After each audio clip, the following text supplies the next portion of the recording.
All right, looks like we are live. So, hey guys, how's it going? Welcome to Let's Chat Live episode 146. So, hope you're having a great day, having a nice weekend. You had a great week. Thank you for tuning in. So, now let's see who's in the voice chat. Shall we? Waiting for me. So, let's have a look. So, waiting for me right now is Blazing Shadow. Let's go and say hello to him, shall we? Hello there. Hello, how's it going? Yo. Blaze, what's up? And hello to George, Van Exalted Nerd. Welcome. And I'm going to assume that Ozzy can't join us because he's at Universal Studios, isn't he? Yep, he is. Totally fine. Hello, Darth Prime. Welcome. So that's absolutely fine. And so we're live right now, and I'm just sat in my room as usual. And Lily is having a sleep over there behind me, and Susie also is as well down there. For some reason, Susie's taken a liking to my Matrix doormat for some reason. She really likes my Matrix doormat that I got a few weeks ago for some reason. I don't know why, but yeah. So yeah, how have you guys been this week? Hope you've all been good. And when it comes to my week, it's been pretty good. Work's been good, as always, really. And I went out to Manchester as well today. So I got some pretty good stuff today. And as well as that, in terms of what I watched, well, first of all, I rewatched Wimpy Kid Dog Days, and I love that film to this day. And to me, it's the end of the Wimpy Kid movies. And then after that, I'm also very pleased to reveal to you guys that I finally got on to watching both of the films of Terrifier. And I've got to say that I've got to ask, where have these films been all my life? Seriously. I asked the same question in the start of October. Hi, Knoxway, welcome.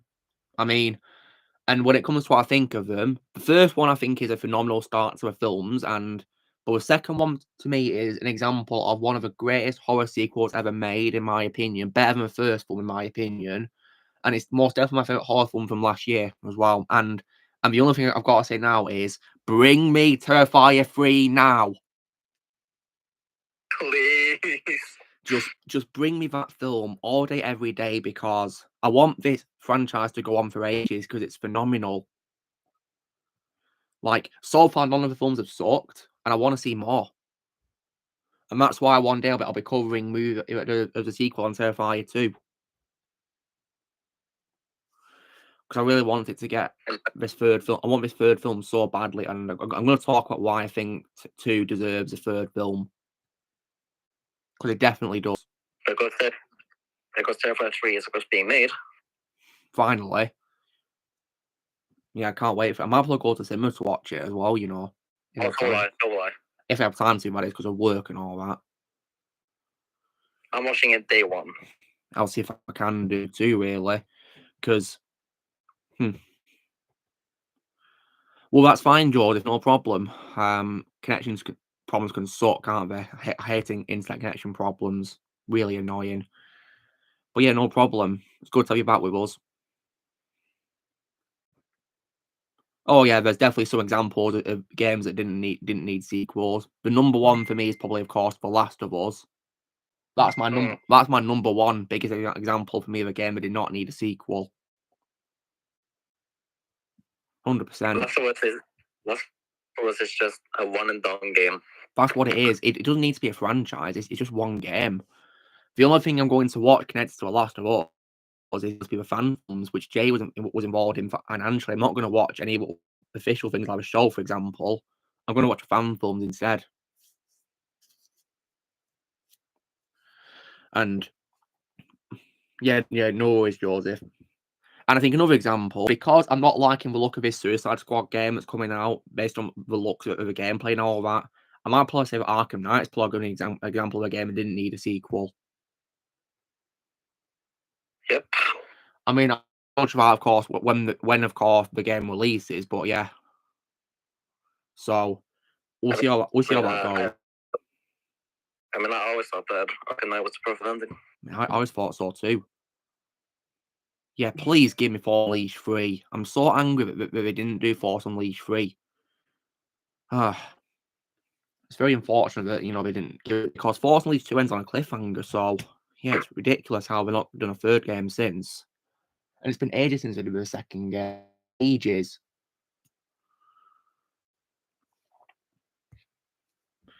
Like, we can't just have a story end on a cliffhanger. We've got to give it closure. That's how stories work.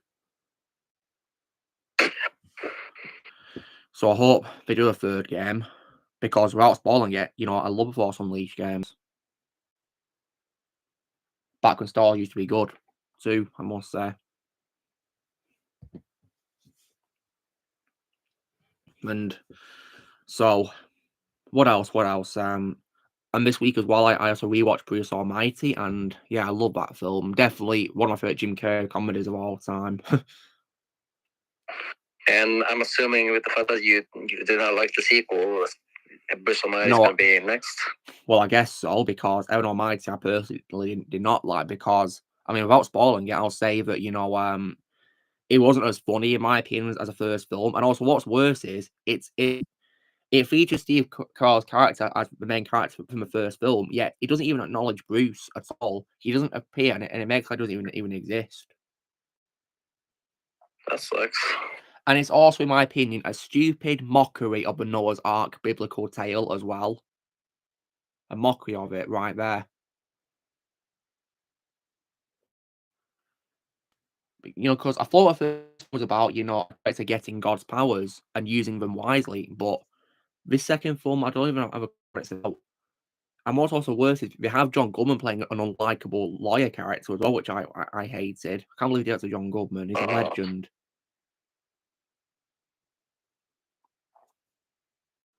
So yeah, as far as I'm concerned, there's only one Almighty film, just one.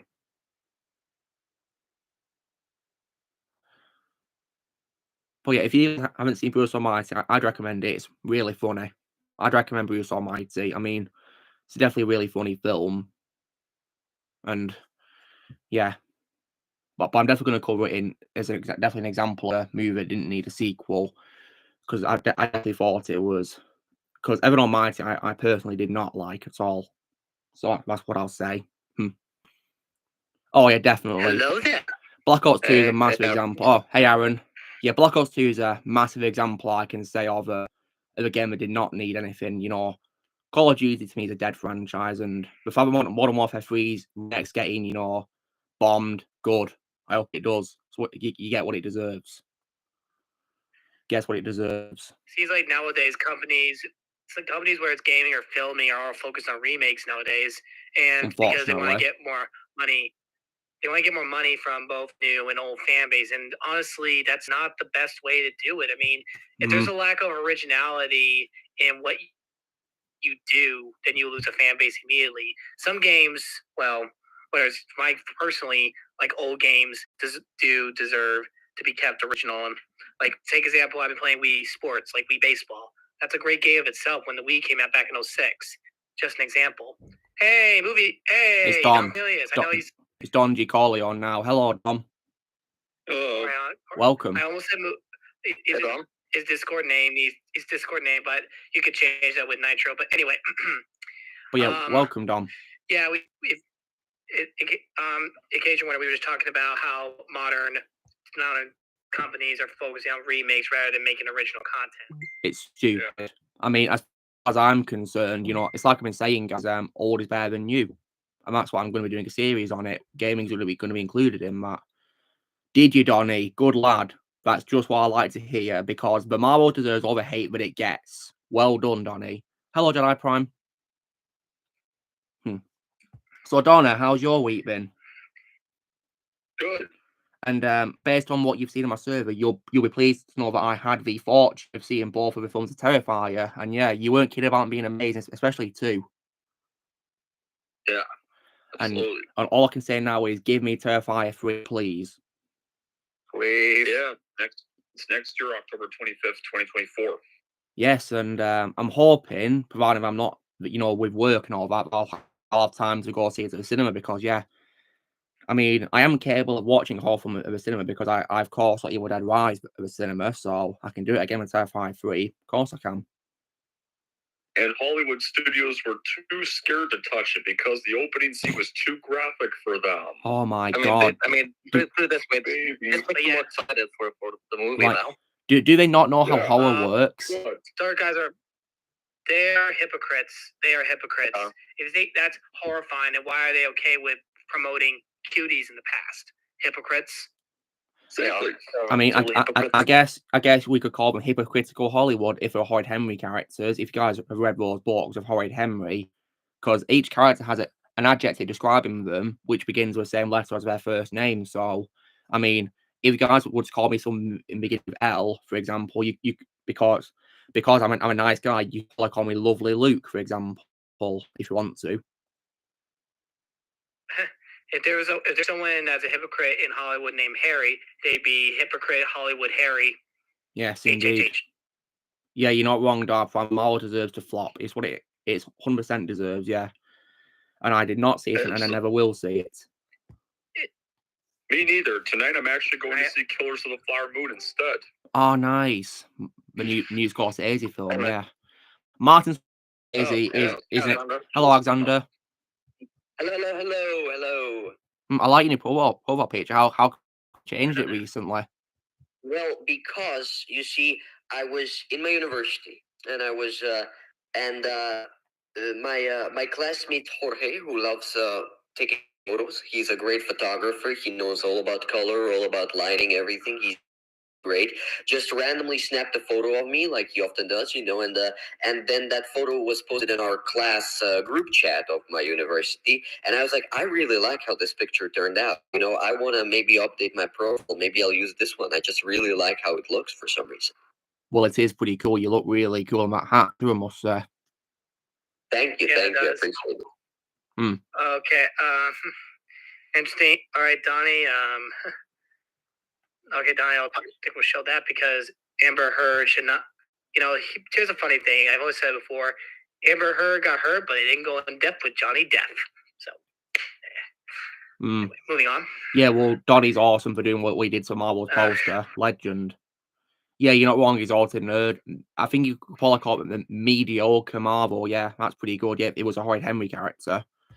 And if I also call Shadow, and then if I also call Shadow an adjective beginning with S, I'll probably say something like maybe Super Shadow. Thank you. Thanks for that. And as for DC Blaze, is heard it did devastated destruction. DC. I mean, I call it Dead Company.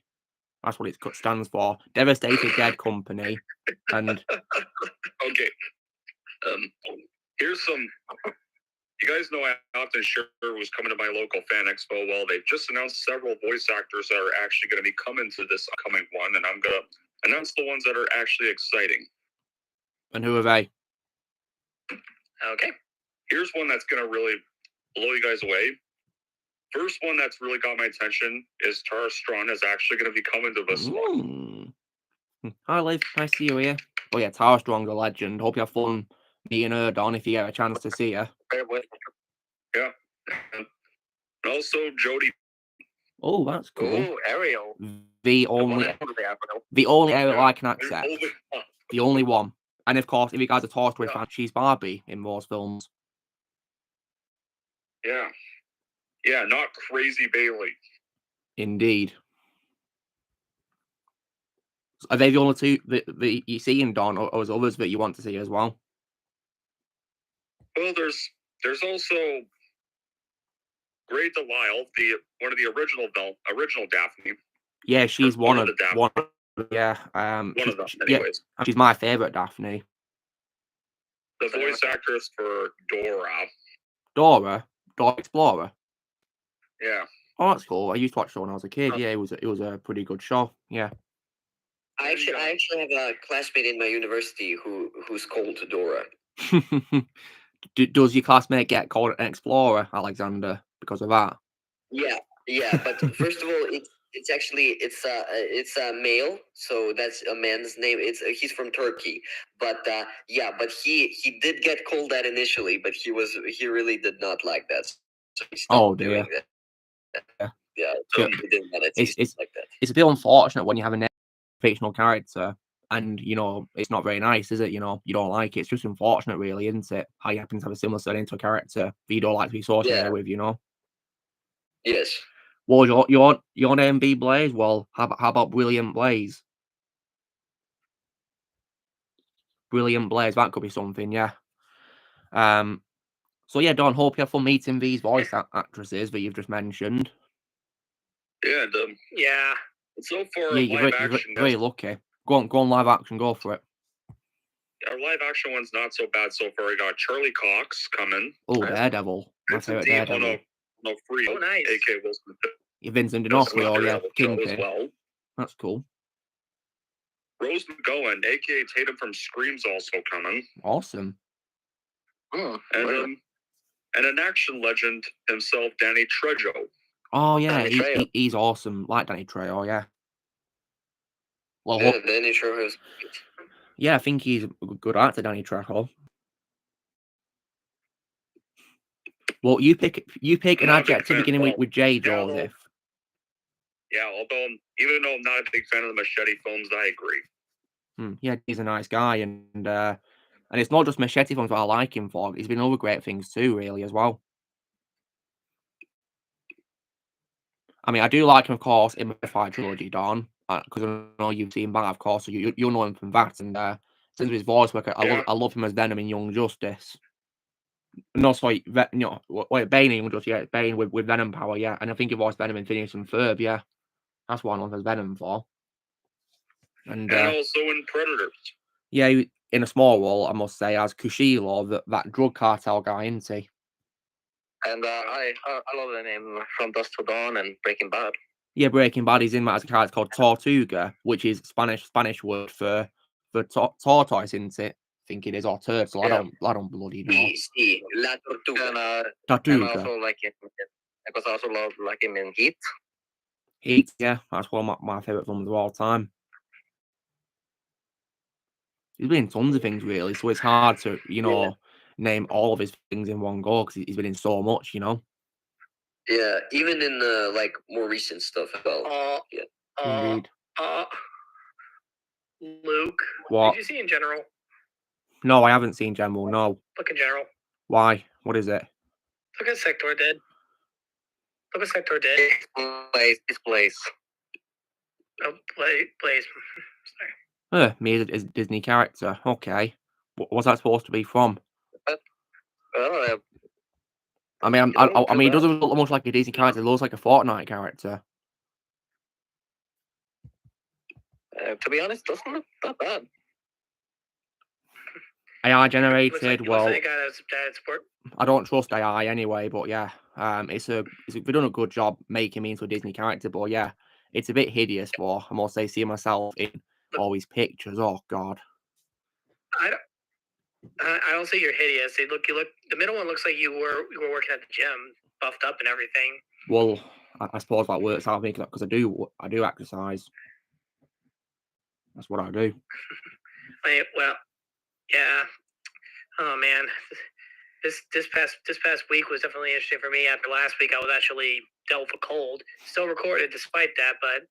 Yeah. Well, I think it's important, Aaron, that you rest rather than do recordings. I think rest is more important. Health comes first. I know. I still grinded. I rested. And I got my health back up, so it's a lot better. I'm like 90% better. Also looking at though I know you guys probably talked about it, Ray, but I'll say it. I did see the new Five Nights at Freddy's movie about a week ago, last October, and I actually like it. I gave it an 8.5 because there's some people may not understand it, and I will explain it the best way I can. There were some elements of the lore that were put into the movie itself, and those killer animatronic robots were still kids that were manipulated by the evil one, which is Afton. Kind of like a little minor spoiler, but that's the only thing I'm going to say about let's not talk spoilers because there's probably people here who've not seen it yet. That's the only thing I'm going to say about it then, but let's just say if you know the lore, you'll like it. If you don't, get a book and start understanding it. I mean, anyway. it is definitely made for fans of the games, and that's why the director has my absolute respect for that. And same with the Mario movie as well. I mean, critics hate it, people love it, because it shows how Rotten Tomatoes is like run at Yeah, Exalted Nerd's not seen FNAF yet, so yeah, no spoilers for Exalted Nerd's sake. So yeah, no spoilers. Yeah. All right, folks. Exalted Nerd. I think you will love the movie. I think you will love that what brings, and just get ready for Easter eggs. That's kind of a common thing. Same with the Mario movie. There's Easter eggs in that too. I mean, speaking of Mario, now that the actors' strike has ended, hopefully Illumination will eventually confirm a sequel now. I hope so. I mean, it did set up one, so I hope we get one because of that. Really, Jedi Prime, it was on digital PS4. Well, not we because I got it on PS3, so yeah, all is good. But yeah, you definitely. I mean, the actors' strike's over. They should. Yeah, we should do a sequel, 100%. Yeah. And that's gonna. They should do it now. And that's gonna be a film for this year. I'll be covering in a series. I've already filmed one for Sisu, and I'll probably do one for Mario at one point too as well. But if you're wondering, Don, I'll be one day filming. I'll be soon filming a video on why Terrifier 2 deserves sequels and for it to be a bigger franchise. Yeah, absolutely. Yeah, and also, guys, I also would not say no to a sequel to Dungeons and Dragons 2 as well. Oh, yes. Wouldn't say no to that. Yeah, the Terrifier 2 re-release also had the teaser for Terrifier 3 and Oh yeah, didn't it play in like cinemas? When we released 2, for like a set time, Don. Yeah, that actually does confirm that it is indeed going to be a Christmas film. Oh, a Christmas slasher film. That's going to be awesome. Yeah, those are rare. Except unless you have like Krampus or the Black Christmas movies, there's not much else. Oh, right. So is Krampus like a dark Christmas film, Don? It is. It is. Yeah. Okay. Well. Yeah, but I'll probably consider watching that. It's also a comedy. It is also a comedy as well. So it's basically horror, comedy, and festive, is it? Yeah. Well, hopefully Terrifier 3 could be a better version of it, though. I'm sure it will be, because I mean I love the first 2 films so far, so I've got faith for this upcoming third one's going to be amazing. And also, guys, speaking of horror though, you're probably going to be wondering what will be my next horror franchise I'll be checking out. After now I've done with Terrifier, and I'll give you guys a clue by saying a quote on IMDb from the first film of this franchise, and I'll say this: it's not the house that is haunted, it's your son. Insidious. Yeah, Insidious. Yeah, the first 3 are the only good ones. Well, you would be pleased to know that I'll be checking out those via Netflix because we're on Netflix. At least for me in the UK, so I'll be checking those out. Which was garbage. Not seen the Red Door, and never will. Yeah, I've not heard good things about Red Door, so I'll see what I think. I will admit I don't have Netflix here because my family canceled a long time ago. Netflix here in America is garbage. It's garbage. It's probably for the best for Netflix. The people don't use Netflix really. I mean, I don't even have an account. I'm using my mum's account because she lets me use her account. But yeah, I myself do not support Netflix myself. Good idea. I mean, I'm not gonna give it. I'm not giving any of my money to Netflix at all. No chance. I'll only use my mum's account because she has a Netflix account. She lets me use her account. No, I've not seen Reach yet, but I might be one day.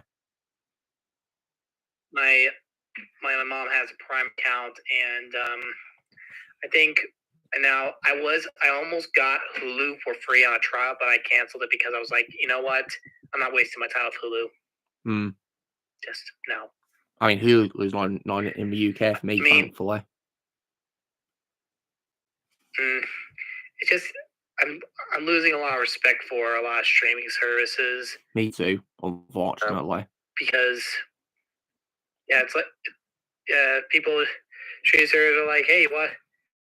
Like, hey, you will want to see this, and we think to ourselves, no, we don't. Just no. And I actually was in a situation here. Oh, go ahead, Aaron. The problem with Netflix is that, and other streaming companies, is they want to put in more progressive like stuff. I mean, some people say on one side they want to get people notice, like they're basically giving them recognize certain groups of people, which that's their choice. I'm not gonna hate that. I just will choose not to watch it. But the other side of the coin is, though, if you make it like your main focus, that's not going to help your audience. That's one of the reasons why Hollywood and multiple mainstream movie companies are losing money, because people are not going to watch certain things. Anyway, continue on. You saying, Alexander? I was saying that I actually had the opportunity to obviously I'm in Los Angeles, so I can at any point, well, not at any point obviously, because it's an expensive ride, but technically speaking, if I ask my parents, I'm allowed to spend some money on going and buying tickets to, let's say, Star Wars Galaxy's Edge. And so I was almost on the verge of doing that again, and I was very excited. But then I thought about it, and at the end of the day, I thought, I love Star Wars and I love Star Wars and I love George Lucas, but I'm not sure I want to give so much money to Disney right now with many things in regards to how they're handling the company. So I decided that, just morally speaking, I didn't want to go, and so I chose not to go. Probably for the best, because wise decision. Disney not getting any of my money anytime soon. Screw Disney. Yeah, but classic Disney, okay. Modern progressive Disney, crap. If you got, let me check the soundboard real quick. Where is it? I mean, guys, put it this way: the meme that I'm now, the normal chat perfectly describes what Disney is nowadays. Let me check. What are you saying? I mean, I'd probably use, I'd probably use Ian Malcolm's quote from Jurassic Park when he's in front of Dino Dung. What he says about it is exactly what I'd say about Disney. I know my chat. South Park meme. Yep. Where is it? I don't like South Park because they did say some inappropriate jokes, but that meme is spot on. Looks like Catholic Kennedy's. It is supposed to be Catholic. Yeah. It is, apparently, and that's why South Park's creators have my absolute respect for that, for slamming Disney, because Disney gave what they deserve. Just for her initials, KK. That's all I'm gonna say. It's funny how initials are KK, which is of course the slang term for okay, isn't it, on text talk, isn't it? As I've noticed. Yeah, just don't put a third K after it. No, of course not, because obviously I know what that is. I know what that is. Yeah. Yeah. Really go to nerd. Well, thankfully, I don't plan to go to Galaxy's Edge anyway, so yeah, no chance of me going there. Yeah, let's hope. Let's hope. I'm not in that. Could you possibly? Okay, I'll take a look myself. Let me just open the stream. They're just saying it's not worth it, Alexander, because the rides aren't worth it. Apparently, all I can say is thank God. Well, I mean, thank God I've been there twice myself before. I did enjoy the rides, so it wasn't really about the rides not being worth it why I didn't go. I didn't go this time purely because I didn't want to support Disney as a company. Purely because I decided I didn't want to make that decision myself with such money that they need. I mean, the main reason why I've not been interested in going myself is because the theme park itself is based on a sequel called Trashology. So yeah, why should I go to a park based on a trilogy I hate? So yeah, no chance of me going there. There's barely any prequel and original stuff either. Exactly. Like literally the only thing you get is basically just the Falcon, Chewie, Boba. And apparently, Shadow, you know how as cosplayers of like Rey and all that walking on the park? Well, we're actually as well telling people when we ask where Han Solo is that apparently Han is one with the Force for some reason. So I think it's appropriate that my response to them is, of course, is Han's quote, which is, "That's not how the Force works." Because Han wasn't a Force user, was he? You think? No, he was not. Unless it's another one of those somehow Palpatine return quotas. Pretty much is, but yeah, that's just not how a Force works at all. I mean, if you guys are wondering, that's from their own film. And if you guys are wondering, that is my favourite quote from a Trashology. The entire Trashology, and Han's quote there is my favourite quote from it, because he literally represents us who are, complaining about it, how it messed up the Force. I still have one more episode of my own series if I tried to see Star Wars. I've already decided in the last episode, it's been a while, I made Han Path die in action being a fighter. But I could write Star Wars better than Disney can, easy. I probably, if I was in charge, I'd probably get Star Wars Theory. I'd probably get some of the YouTubers involved in it to help not only promote it, but also bring in an audience that will love it, and even make sure that we have people that actually understand it, but not just rewrite it. I mean, even though nowadays, and I will also bring in more of a backstory. Like instead of The Last Jedi, I probably would call the episode 8 a fallen slave, regarding to Rey's backstory, regarding how she was raised, why she was left. I'm going to be back. I'm going to be back. Bye-bye. You want Alexander? All right, no worries. Take care. Yeah, I'm going to be back. I'm going to be back. Well, see you soon, man. Nice to see you as well. Nice to see you. Yeah. I mean, when it comes to my, because when it comes to my trilogy, though, my trilogy that I wrote for sequels, it focused more on the original characters still, when we were older, really, to be honest. And, and my titles, of course, was like Episode 7, The Next Order, Episode 8, Age of Malevolence, and Episode 9, Twilight of the Force. That was my trilogy that I wrote. And if you guys want to see it, I did podcasts on my channel. Yeah, that's what I did for me. It's a podcast. The reason I did bring in some legend characters in my series.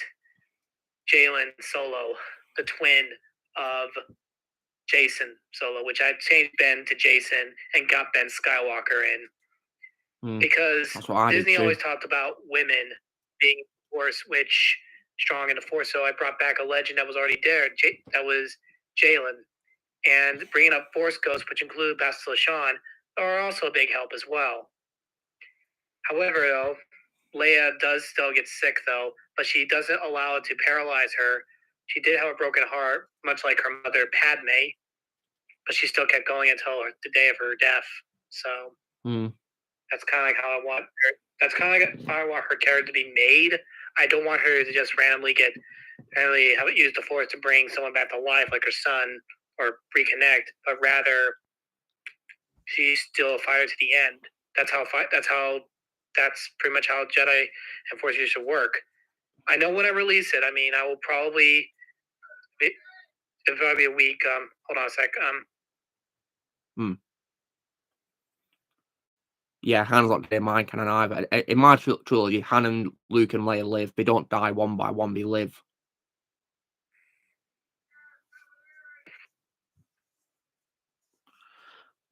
All right, my dad was calling me. Oh, I might have to go. My dad's calling me. So, but no problem. Next week hopefully next week, but or by next week I'll have the last episode of my series, and then I'll figure out my next chapter of it. Anyway, I'll see you on the flip side. Take care, Aaron. Right. See you. Nice to have you here. Take care. See you. So yeah, like I said, guys, in my trilogy that I did podcast for, which you can go listen to, Han, Luke, and Leia, and also people like Lando, Chewie, 3.R2, they all live. I don't kill them off or mistreat them or make them unlikable or anything like that. And also, guys, the main villain of my trilogy, of course, would be Darth Kaidos, aka Jason Solo, as well. Definitely way better than what Disney gave us. And unlike Episode 8, The Lazy Jedi, where Luke didn't even duel against Kylo, he just dodged him and all that, in Episode 8 of my trilogy, he and Kaidos actually do fight. So, it's basically, like story like the original trilogy, the characters from that, but with like, the fight styles and the stakes, just like the prequels, really, to be honest. That sort of thing, really. Like, a combination of the themes of both the first two trilogies, if you get what I mean. Oh yes. That's how it would work for me. And because of half an hour to stream, guys, I thought I'd start the haul of what I got this week. It's just, yeah, Aaron couldn't make it, isn't it? So I need to go somewhere. But so first of all, in terms of unboxings, if you guys are on my server, you'll see that I, of course, unboxed my figure of Blade. And yeah, Sweet. I definitely love this figure. It's based on the comics, guys, of course. And it comes with lots of weapons which you can put in all these holsters as for storage. And I got his sword out, of course. Yeah, I love this figure of Blade. I feel very happy to finally have a figure of Blade in my collection because he's one of my favorite superheroes of all time, guys. And also, guys, he's also my favorite superhero who's black as well. If you guys are wondering who my favorite is who's black. Because I just think he's amazing, and of course my love for him is thanks to Wesley Snipes as well. Most definitely. Yeah, to me he's the greatest Blade ever. And then, guys, in terms of what I got this week, you know, in terms of films, I only got one film this week, which is actually a upgrade to a Blu-ray Steelbook for a film by Martin Scorsese, coincidentally. So do you guys want to take a guess of what film I upgraded to Steelbook from Scorsese? Take a guess, Okay, guys. I have two guesses. That is Taxi Driver and... I've already got as a Steelbook Shadow, so that's out of the question. About Wolf in Wall Street. Yeah, it is. Well done. Wolf in Wall. There you go. Plus like that. So, yeah. For some reason, it's not a poster film. It's like the American flag with like dollar signs that replacing the stars, and yeah, on the back, yeah, dollar sign again. But it's still the same disc poster though, where it's got Leo on it, of course, and of course it's his birthday today as well. So I hope he has a great one. Then, guys, I got one PS4 game and 3 PS3 games. So PS4 game is actually a Wild West game which involves fighting supernatural creatures. You know, like vampires and all that, really. Ooh. And it's also a recent game as well, which I was actually interested in checking out, really, as well. And if you guys are wondering, the initials for it are E and W. E and W. 2 words.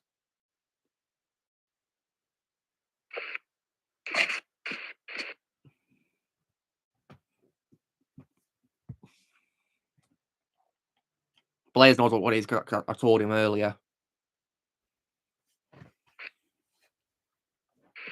Yeah, Blaze knows what it is, yeah. I mean, Shadow and Don, if you don't know, then, you know, I'll let Blaze say what it is. Is it Evil West? Yeah, it is Evil West. Oh. So you could say it's basically Red Dead Redemption and Evil Dead put together, really, in a way, really, to be honest. That sort of thing. And then, guys, I got 3 PS3 games. One of them is for a game in a zombie franchise, which is very popular, and it's only on like 7th generation consoles. Didn't get remastered to PS4 for some reason, unlike the other old games.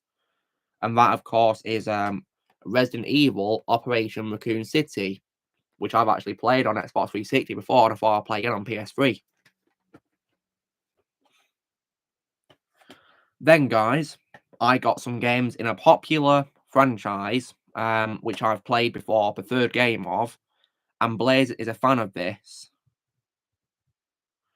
franchise, and he knows what I'm talking about, of course. And it's a franchise involving stealth and assassinating people.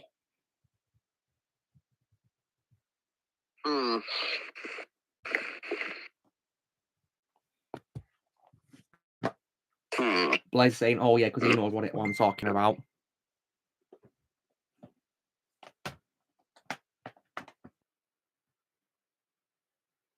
I kind of want to say Hitman. It is, yeah.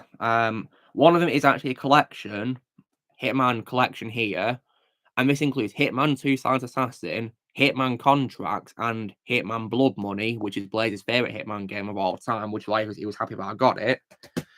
And also Hitman Absolution. And then, guys, I got 2 action figures today. And both of these figures are actually from a DC video game as well. One of my favourite DC games of all time, released in 2017. And it's for a DC superhero and a DC supervillain. And the villain is actually the main villain of this game as well. And he's voiced by Jeffrey Combs, if you guys are wondering. So do you want to guess who the hero and villain are? I mean, the hero is also kind of a villain too as well.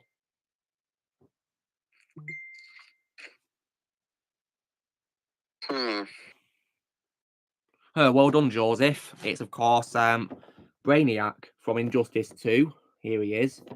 And Exalted Nerd also got a hero, right? Because it's Superman, as he appears in Injustice 2 as well. Awesome. I definitely love his armor he's got on here. So I'm glad I got a figure of it. Like, I was at first thinking in my store that, you know, they didn't have much of these Multiverse figures I was interested in. But then, upon seeing these two, I was like, I take it back. I've got to get these. So I did. And that being said, that is the figures that I got this week. So, by all means, guys, tell me what your favourite thing is that I got. Superman, Brainiac figures, and then I'll say The Wolf of Wall Street. Awesome. Dom, what was your favourite thing that I showed just then? Blade and Wolf of Wall Street. That's cool. That's nice looking, nerd. Your favourite thing I got was Superman. Yeah. And Superman in the game is also voiced by George Newbern, who is my favourite voice actor for Superman as well. And he gave an amazing performance in both the games as well.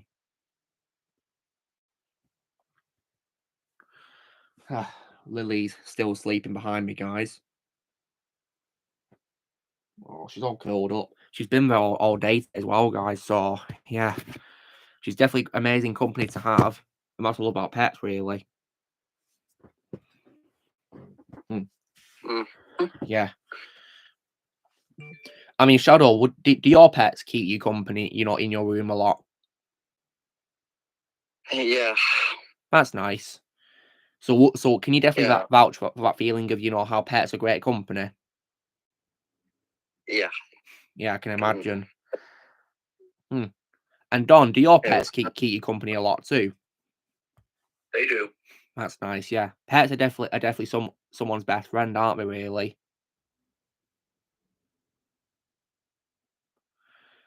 I mean, sometimes Susie tends to wait on the windowsill for me to come home, usually, which is pretty nice. And I think it's pretty cute, to be honest, really, how she actually waits for me. It's like she missed me.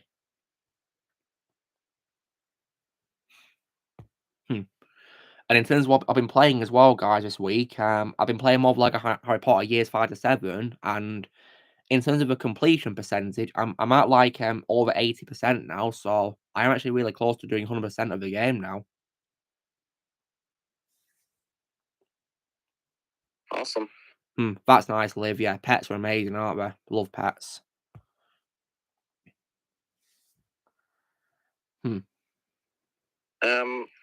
I never got to say what I've been doing this week. Well, I'll ask you then, Shadow. So let's break it down then. What have you been watching this week? Well, I've just been rewatches. Like yesterday, I rewatched one of my favorite movies of all time, Citizen Kane. Oh yeah, Citizen Kane. I still need to watch that film one day. Yeah, still is a masterpiece to this day. And it just makes me wish. It just makes me miss older films. I mean, it's like I keep saying, old, better than new. And Shadow, would you say that despite being a really old film, that it holds up? It does. That's cool. And is it in black and white, right, by any chance? It's completely in black and white. Okay, that's cool. I mean, because there's many things I've actually watched which are in, you know, black and white, and I still think are phenomenal. So, I mean, I'm sure I'll probably love this film, Citizen Kane, and I do also love It's Wonderful Life, a Christmas film as well, which is in black and white. And then today, just decided to rewatch the Lego movie. The Lego movie, great choice. 9.5 out of 10 to this day. Nice one. And then as well, in terms of shows, on Sunday I managed to watch the first episode of Invincible's new season, and I gotta say it left me hungry for more. And tomorrow I'll be watching the second episode. Yeah, I watched the second episode yesterday, and holy crap! Based on my reaction, it's making me excited for more. This season just keeps delivering. Yeah, just give me this season all day, every day, please. And by the looks of it, next episode is going to be one with Peter Cullen. Ooh, I'm very excited to hear my favorite voice actor in it. And I've also seen that Mark Hamill comes back in this. That's cool. This next episode. Yeah, as Art Rosenbaum. Yeah. Yeah, it's the guy who makes the suits for heroes, isn't it? I really like Art. He's a very mysterious character. And I think Mark Hamill does an amazing job bringing him to life. I mean, this is Mark Hamill we're talking about, so yeah, he always delivers.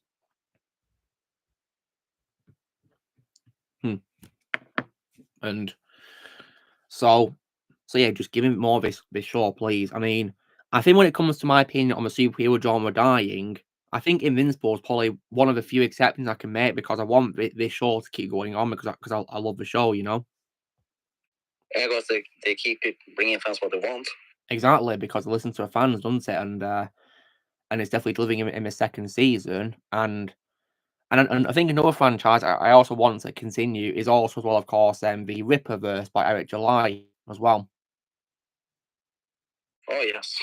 Because I need to get around to reading those comics one day. But I've heard great things about them, and Eric July is awesome. So I'm sure he definitely delivers in these too as well.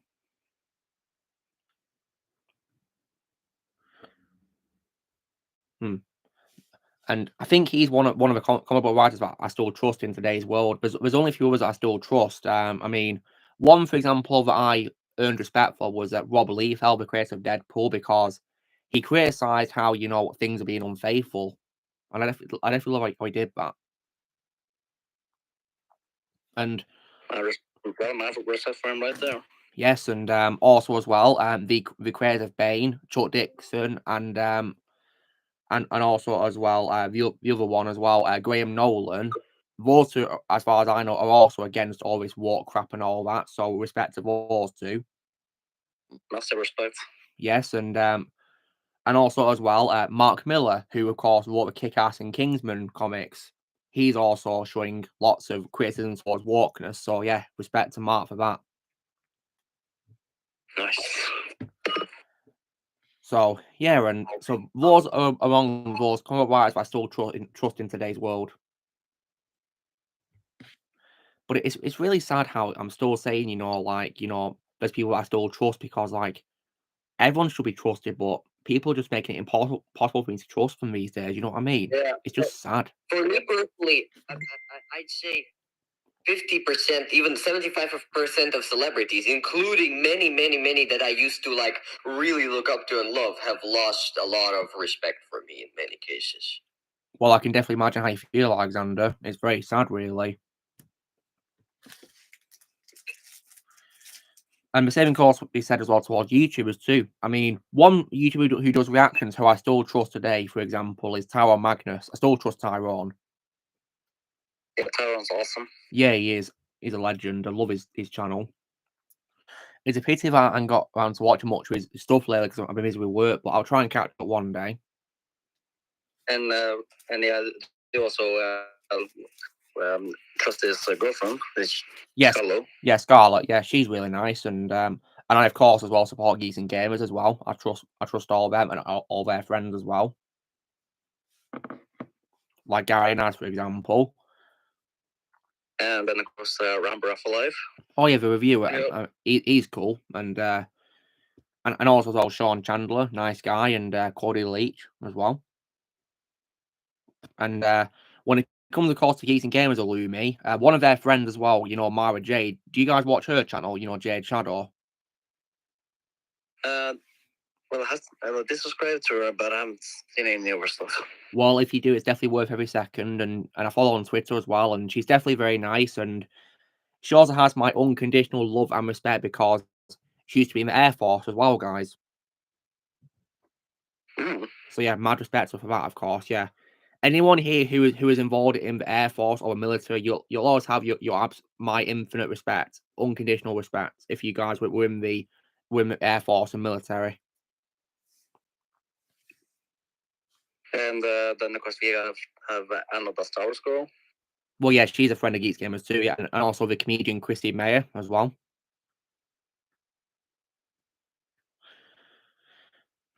I think the people who are on Friday Night Tights, for example, I also trust too as well. You know who they have on as guests, really. And of course, as well, the absolutely hilarious review of the Critical Drinker as well. Yeah, he's just so funny. I got recommended loads of his old reviews for some reason recently, so, and you know what, I'm not going to complain. I'll definitely watch them. Because his videos are just so funny. Yeah, I've been checking out a few of his older videos. But isn't it just really sad how these days we're more excited to hear his reviews than the actual viewing? And it's just sad and funny at the same time. And then the same thing could be said about us. Oh, of course. I mean, did you guys see his rant review for Marbles yesterday? If he did, I saw the theory review. I mean, I watched his rant while I was playing like Harry Potter, guys, and I laughed so hard watching it. I mean, his rants are just so gold in my opinion, and especially his rant on Indiana Jones 5 as well, in particular, was funny. And his rant makes me so glad I didn't even see that film, and I never will see it. Don't. Yeah, because I'm more than certain that I'm missing nothing if I don't see it. I mean, I don't. Indy 5. That's Indiana. Yeah, you mean Indiana Jake and the diarrhea of Lucasfilm. Because it's not Indiana Jones, it's Jake. Yeah, it is. Screw it all away, and that's why I'm so glad I didn't even see it. And Alexander, I also remember how you were so angry about it when it first came out, weren't you? Yeah, no, I still am. Yeah, me too. I mean, trust me, Alexander. You know, I don't blame you in the slightest. I'd say to you, let out all your anger as much as you want. Go for it. No regrets. I mean, Alexander, if you were to see it, would you probably say it's the worst Lucasfilm movie ever? Or is it still full of Skywalker? No. It would probably be the Indiana Jones. Probably it might actually read. I don't know. That's a tough one. You know, it might actually take over the Rise of Skywalker. To be honest. Oh wow. So is Indiana 5 your new worst film you ever seen? Well, I've never seen it. That's the thing. But Luke is asking if I did see it, which I'm saying if I did see it, I can't say for sure. But I probably. I mean, I wouldn't blame you.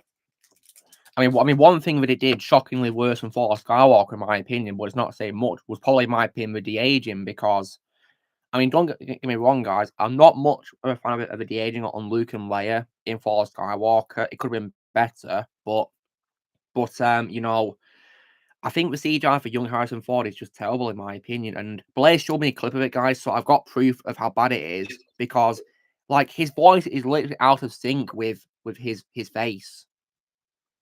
And you can just tell it's not even Harrison Ford, it's CGI. You can tell it's not real. You can easily tell. And it's just terrible. Just an old man voice. Also just an old man voice. Because for some reason, guys, compared to Mandalorian, where they use an AI voice to make Luke Skywalker sound young, they didn't do it to Harrison Ford, but they kept his normal old man voice he has nowadays. Like, it's just so weird to hear an 80-year-old man. Stupid. Young really stupid. Body. And I saw that scene, and it really did take me out. That because he has this very gruff voice that he kind of has developed nowadays. Yeah, which he did not have in original Trilogy. Yeah. It's just really stupid, really, how they didn't change his voice to make him sound younger.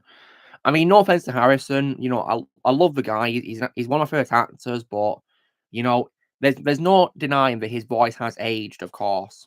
I mean, he's in his 80s, guys, so he's going to sound old, isn't he? Right? Yeah. So it would make sense to make his voice sound young for that point in the timeline because he was young, the character. So, but no, they kept it up for some stupid reason. And so I think it's really stupid. And also, guys, Peter also saw a film too at cinema, and he thinks the film's rubbish. And he told me that he thought Indiana Jones looked like a video game character because of a bad CGI on him. And you know what? I can't blame him for thinking that at all. Holy crap! Indeed. Yeah, me too, as altered nerd. I mean, guys, right? Would you guys rather watch 1 hour of Lily sleeping behind me or Indy 5? You know what? Look, I'll take 24 hours. A whole day of Lily over that film. Wow. I take Lily because at least that's something. Yeah, I'll take Lily as well. It's something relaxing that doesn't make you stressed out. People just watching a cat. But you know, Indiana Jones, I would constantly be angry at the movie directors for how they handled this particular character who I can't say he's my favorite character of all time, but he's a great character nonetheless. Who even if I didn't like him, which I do like him, but even if I didn't, I respect what George Lucas and Steven Spielberg did with him so much. I mean, he's one of my favorite movie heroes of all time. Because when I watch the 3 Indiana Jones films, you know, I'm always transported into like just an amazing like journey with his character. And it's all thanks to what George and Steven did, really, you know. Lily will beat Goose. Oh, that's nice. I'm sure she definitely would beat Goose. Because, yeah, if you guys wouldn't, I hate Goose for counting in Crafting Marvel, as I call it.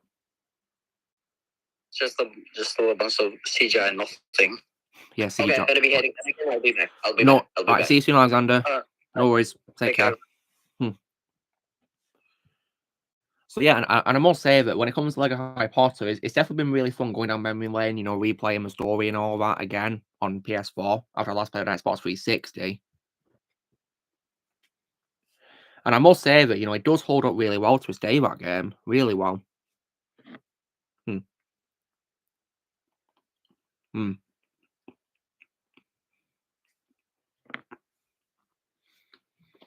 Definitely a lot of fun to play to this day. Amazing.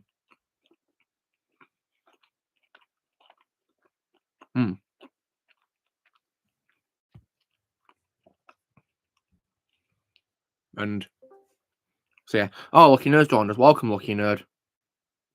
Hey, how you doing? Hey. How's it going? It's been a busy day since I've been sorting out the house and all since tomorrow's my celebration. Well, my village celebration, Diwali. Oh, happy Diwali. Yep, tomorrow. Yep, I was setting up the lights and stuff. Well, I hope you have a great day tomorrow, Lucky Nerd, yeah? Yep. Usually around until Christmas. Yeah, Christmas is coming in a month, isn't it? So yeah, it feels pretty fast, really. Shadow, you know how you said that you played Lego Harry Potter 5 before, haven't you? Was that on PS3? I used my Wii on that. On your Wii? Oh, that's cool. And did you 100% complete on the Wii? No, because back then I would only care about getting the figures and such. Like I didn't care about 100% completing Lego games. Yeah, I can definitely relate to that. Really, you know, when I used to play Lego games when I was a kid, guys, I only cared about unlocking my characters. To be honest, really, I didn't care about mini kits or anything like that because they were quite hard to get for me. Really. But if you guys want some tips on, how to 100% complete Lego Harry Potter games, what's handy is, compared to most games where there's like 10 mini kits in each level, thankfully, mini kits aren't a thing in these games because all you're doing instead is finding 4 pieces of the Hogwarts logo. And that's it, really, of the crest. So it's only 4 things, really, you need to get for it. And there's also, of course, 3 character tokens in each level, and also a student you got to rescue as well. Students in peril. So it's quite simple to do, really, in terms of, 100% completion, really. And I'm hoping that soon I'll be able to do it myself on 5 to 7. And that means that when I get a platinum, I'll then move on to a Lego Ninjago movies game. And that's going to be a special occasion because I've not played that game ever before in my life, so I wonder what it'll be like. Okay, it's good. Mm-hmm. Is it based off the show? It's based on a film. Based on the movie. It's based on the movie, but you will have some of the characters from the show, though.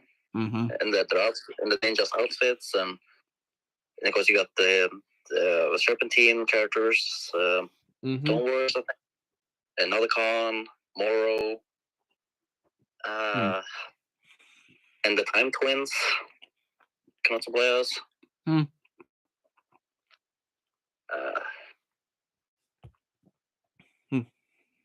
I think Overlord as well. I'm not sure. Wait, what did I miss? Oh, we're just talking about the Lego Ninjago movie. The game based on a movie. Oh, I never played that game. Me neither, but this is my first time playing it when I'm playing like Harry Potter years 5 to 7, and of course, I do like that how, of course, it features characters from the show, just not being in the movie. I do like that. Yeah, and another thing I love about the game is the Ballerinas. Oh, that's cool. And does this game, by any chance, have lots of focus on the combat, Shadow? Yeah, it does. And I mean, it's a ninja game, so makes sense. Of course, that's why I'm asking. I'm glad they did that because it's Ninjago, so it's got focus on combat, hasn't it? And does it also, of course, include spin jitsu as well? Yeah, I think so. But when you say that, though, Shadow, would you say that Lego Dimensions did a spin jitsu better? Yeah. Because I remember when I played as the ninjas in Lego Dimensions, and I thought they were great. So that's how I got introduced to them, actually, because at the time I'd not seen the show yet, or the movie. And my dad's watching Expendables right now, the 4th one. Oh, God. Good luck to him. So far, he has seen Eddie Hall so far. Oh, yeah, but the strong man. Yeah.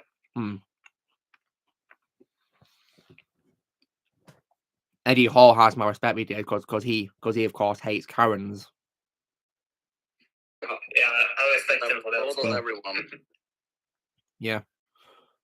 Oh, yeah, I played Harry Potter 5 to 7 on PS Vita. It's really good on PS Vita. I imagine PSP version is quite similar, but I guess weaker visuals. But I played 1 to 4 on DS, and I hated that port of it. I thought it was terrible. I couldn't get by it at all. The console version is miles better. I did Platinum 5 to 7 on PS Vita, though, and it was definitely a lot of fun, I must say.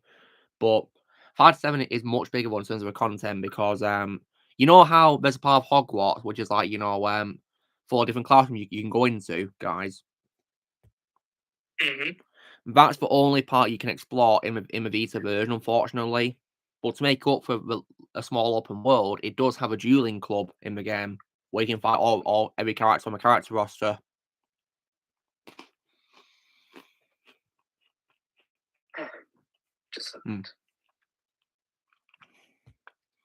But personally, though, guys, I think the best, like PS Vita Lego game I've played so far is probably Lego Lord of the Rings.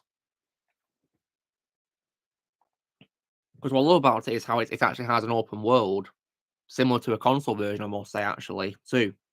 It's not exactly the same, it's just, a bit different, but it's very identical. And that's what made me love it a lot. Again, you're probably the only person I know who actually does talk about the PS Vita. Why that looking at do people in Birmingham not really play it that you know of? Nope, not really. A lot of my friends from both college and university were more or less PS3, PS4, or Xbox types than PS Vita.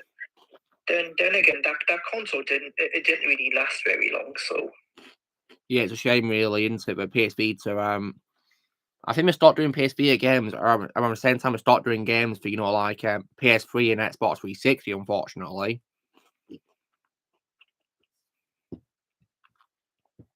Which is unfortunate because I think it deserves to have more games released to it, really.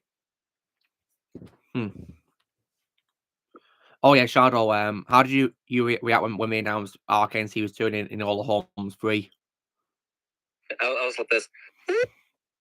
Yeah, baby, this is what I've been waiting for. This is all about. Woo! Yeah, I was like, get in. Yep, same. Though I'm down in the homes to 3 as long as they bring back Henry for Sherlock. Oh, we do.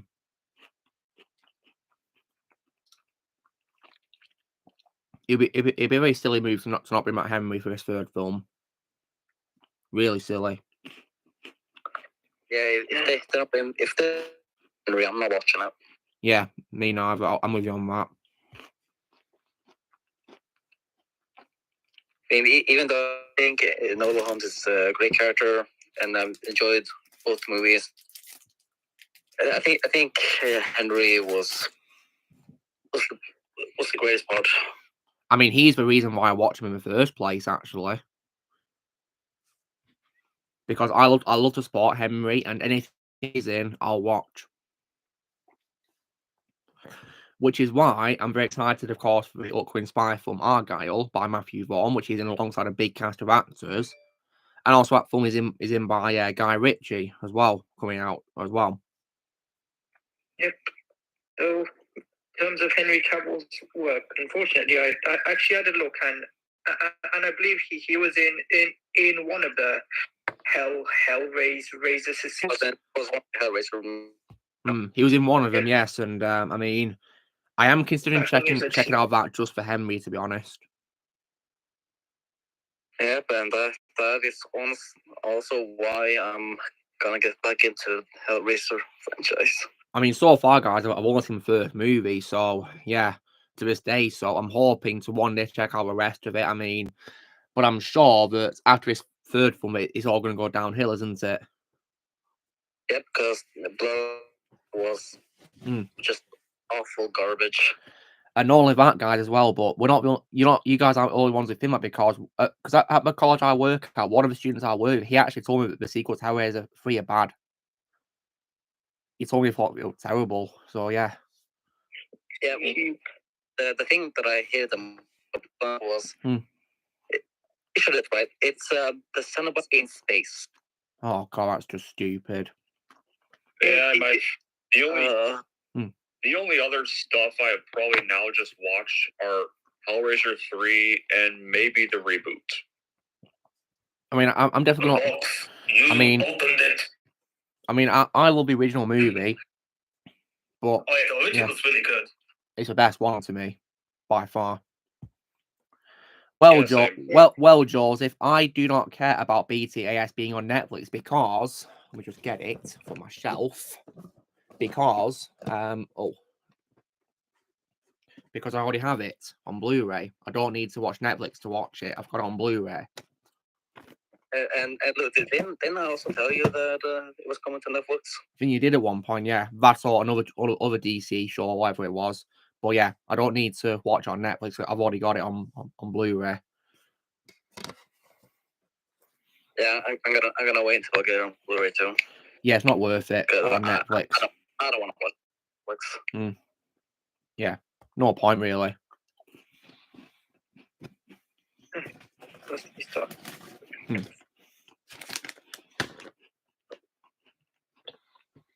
Well, in terms of Henry Cavill's work, I am someday going to be checking out the Count of Monte Cristo. Oh yeah, it's a good film, Count of Monte Cristo. It's a good movie. Yeah. Yep. Yeah, it's a really good movie. And he's in it in one of his early roles actually as well. I must say too. Yeah. Yep. I'm definitely interested to be seeing how does he play Albert in comparison to Albert, yeah. Albert. Sorry, in comparison to Johnny Young Botch's version from the Gon Ketsuo anime series, which came out before. Yeah, well, you can do a comparison, can't you? And in terms of his other upcoming things, I'm also definitely in on the Highlander reboot he's going to be in too as well. Because, yeah, anything he's in, guys, I'll watch because Henry's one of my favourite actors and I will definitely watch anything he's in. Yeah. And I'll always have my figure of him as Superman on my desk as well and Geralt as well. But, yeah, Superman's at the front. Yeah, hopefully that reboot is a massive recovery from that sequel that you ranted about. I hope so. Yeah. Then again, Highlander also had an anime movie as well. Oh, did it? Interesting. Yep, which has Nolan North voicing the main villain. What, the Kurgan? Well, it's different character. Let me see what was his. Because the main villain of the first film is called the Kurgan, played by Clancy Brown. Maybe, and may well. It's called Highlander, the Search for Vengeance, an anime style film of Highlander came out in 2007. And is it connected to the live action films Lucky Nerd, or is it like in a different continuity? Not sure about that. I just randomly watched a few years back before I ever considered Highlander is it's an installment from the Highlander franchise, but I'm not sure if it's a sequel or a continuity. But just thought I'd mention it since you're getting into Japanese things and whatnot, like you did with Animatrix and Batman Ninja. I thought I would put this on your radar as well. Well, I appreciate you recommending it to me. I'll definitely consider it. And those are all the things that I have a fortune of watching because I, of course, managed to watch Spirited Away and Kiki Special Delivery as well.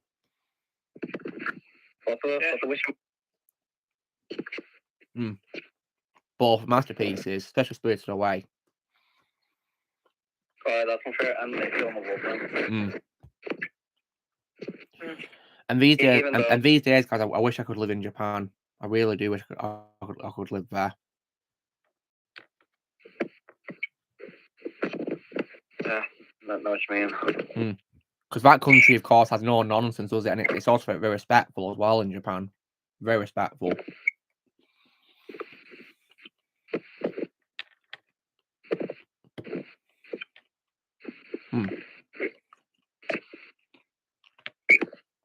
Yeah, it is Joseph. It's an absolute masterpiece. Definitely did its Oscar when it won.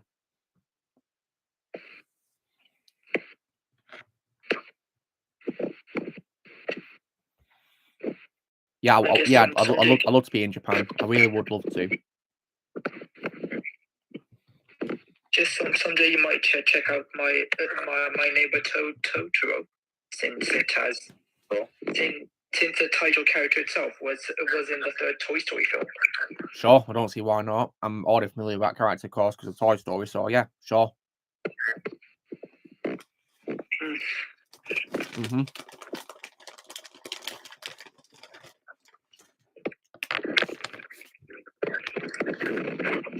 Why can I hear like a thudding noise on someone's end? What is that?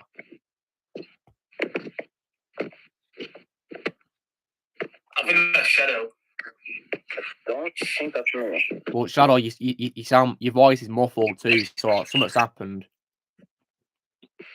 Hang on. Okay, does this work? You sound clearer now, thankfully. That's great. I hate it when Discord does that.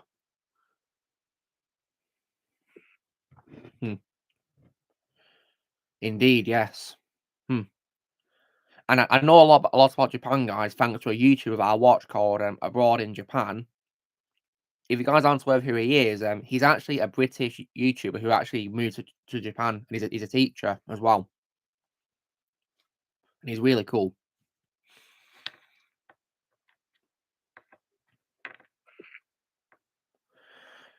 And if you guys want to ask me who I'd like to meet in Japan, or Japanese celebrities, well, I'd of course love to meet my favorite Japanese actor, which is Ken Watanabe. Yeah. Yeah, I'd love to meet him. Oh, And in terms of video game designers, I'd love to meet Hideo Kojima as well. Same. I want to be Kojima and Harada. Oh yeah, into a Tekken creator, Blaze. Yeah, the director of Tekken. And does he live in Japan? Yeah. That's cool. I'd also love to meet Shigeru Miyamoto, the creator of Mario and Zelda as well. I'd love to meet him as well. And in terms of voice actors as well, guys, you know how there's voice actors who dub into Japanese language? Well, my favorite one is Tesso Genda. I'd love to meet him as well because he's actually the Japanese voice for Optimus Prime, guys, among other characters too. And he's also the Japanese voice of Batman as well. And also as well Samuel L. Jackson characters, and also Kratos in God of War as well, among other, and also Arnie as well. See you, Oxford, thanks for being here. It's a shame that Tesla didn't come in Ragnarok. Yeah, what a shame. Wait, who actually voiced Kratos in Japanese on Ragnarok? I have no idea. Have you checked how my voice actors plays? It'll probably say it on there. Well, let's see. Japanese voice actors got for Ragnarok. Oh, Kenta Miyake. Zangief, basically. Is that a Japanese voice for Zangief in Street Fighter? Yeah. And Blaze, is the creator of Street Fighter based in Japan? Yeah, he is. We can meet him too, couldn't you? Oh, yeah.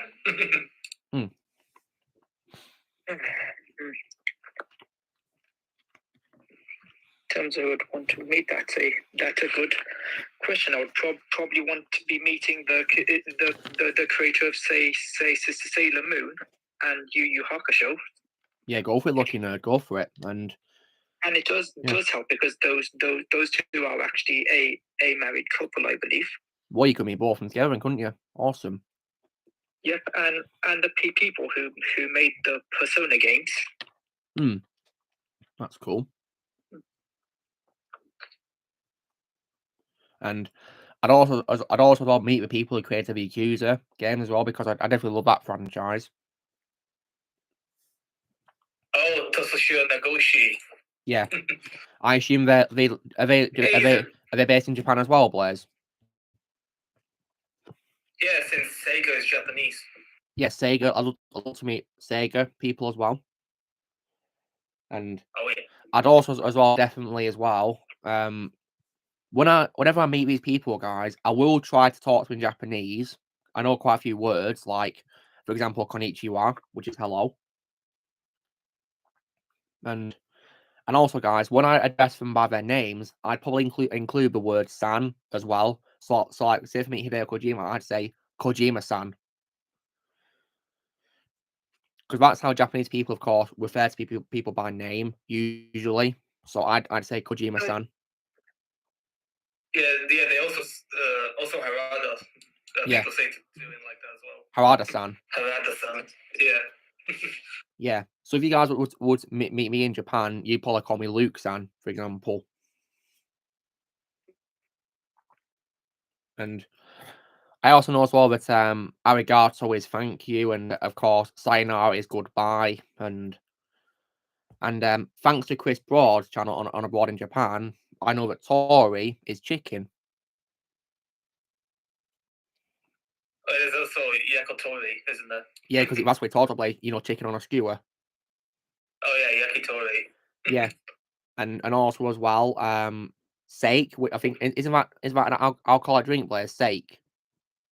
Oh yeah, that's a drink.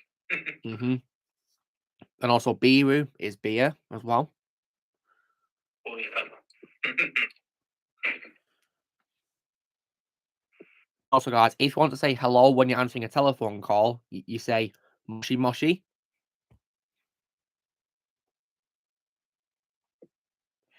See, I'd love to learn Japanese, but I can imagine it's probably going to be really hard to learn, though. Probably. Maybe. Yeah. There's also one word I know, which is oil color. Oh yeah. And is such pathetic words. Wait, say oil color. Oil color. And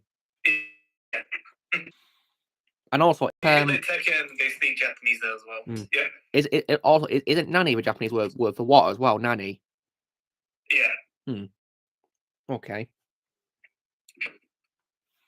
But yeah, I'd love to live in Japan one day. I really would love to. If I was to work there, though, guys, I'd want to work in a school still, you know, because I have experience in it thanks to my current job. I'd love to work in a school still. Because if you want a job, guys, you know, I'd suggest that you go with something that you got good experience in, really. That's where you'll definitely do well, really.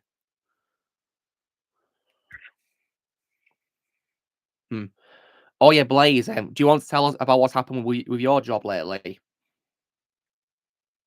I'd rather not. No worries, because something bad happened, didn't it?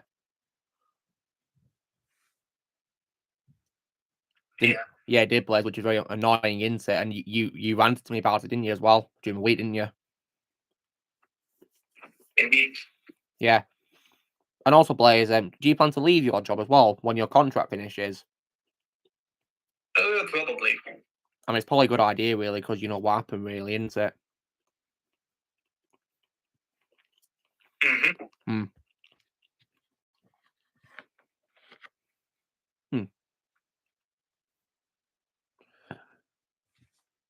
And as well, guys, when it comes, of course, to Japanese cinema as well, I love how they have no nonsense, because they are completely against this whole war and all that, really. They want to make good cinema.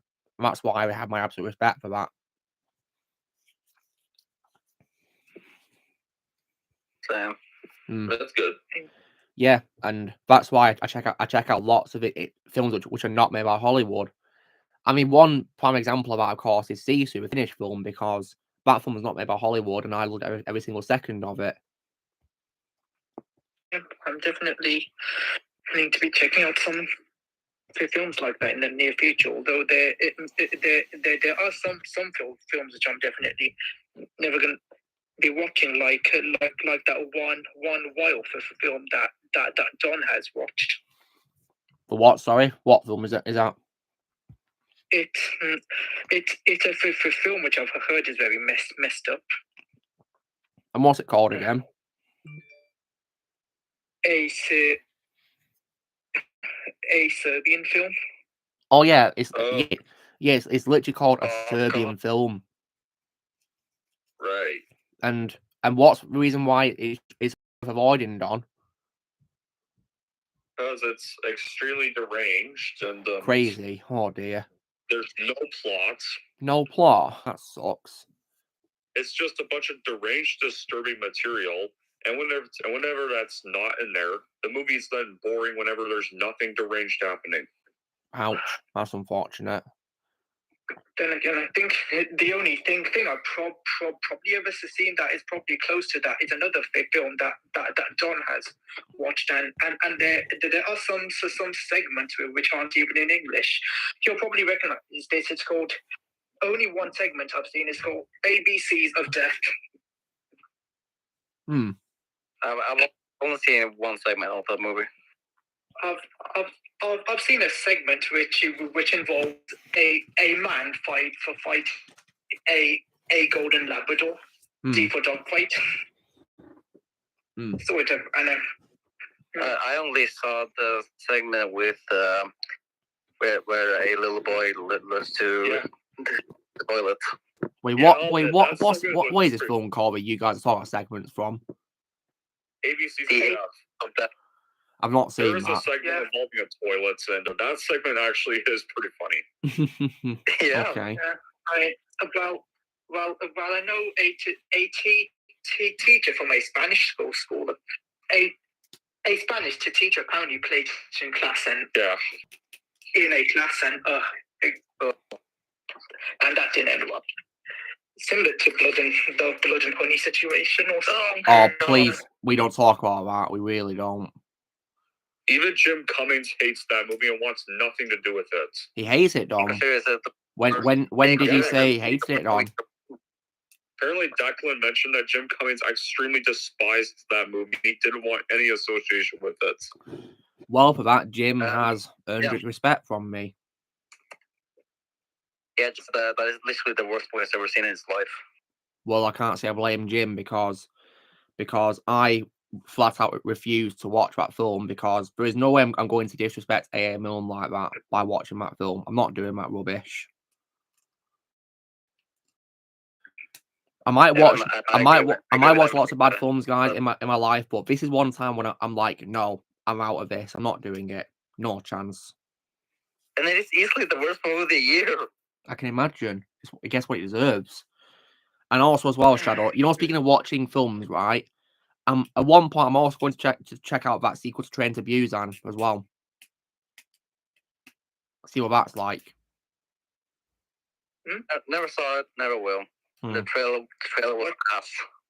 Well, I'll let you know what I think of it because unfortunately it's had negative reviews this sequel, and yeah, I'll see what I think of it. And of course, another example of a film which I'd probably not watch is probably the as Chandler said, the Human Centipede films. Oh, I'm not interested in those. Yeah. I think anything Winnie the Pooh related is much better than Blood and Honey, isn't it? Yep. Yeah, I think Winnie the Pooh is also probably another massive example of a franchise where old's better than new because of Blood and Honey.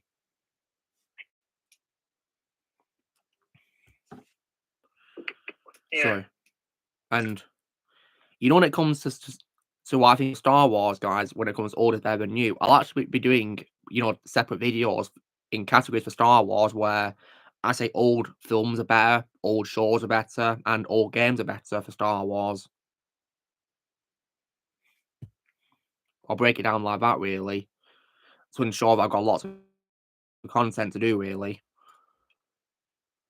Because sometimes when I'm looking at my schedule, sometimes I panic thinking, oh no, I can't release a video on a day, what do I do? But thankfully, I'm able to work around it.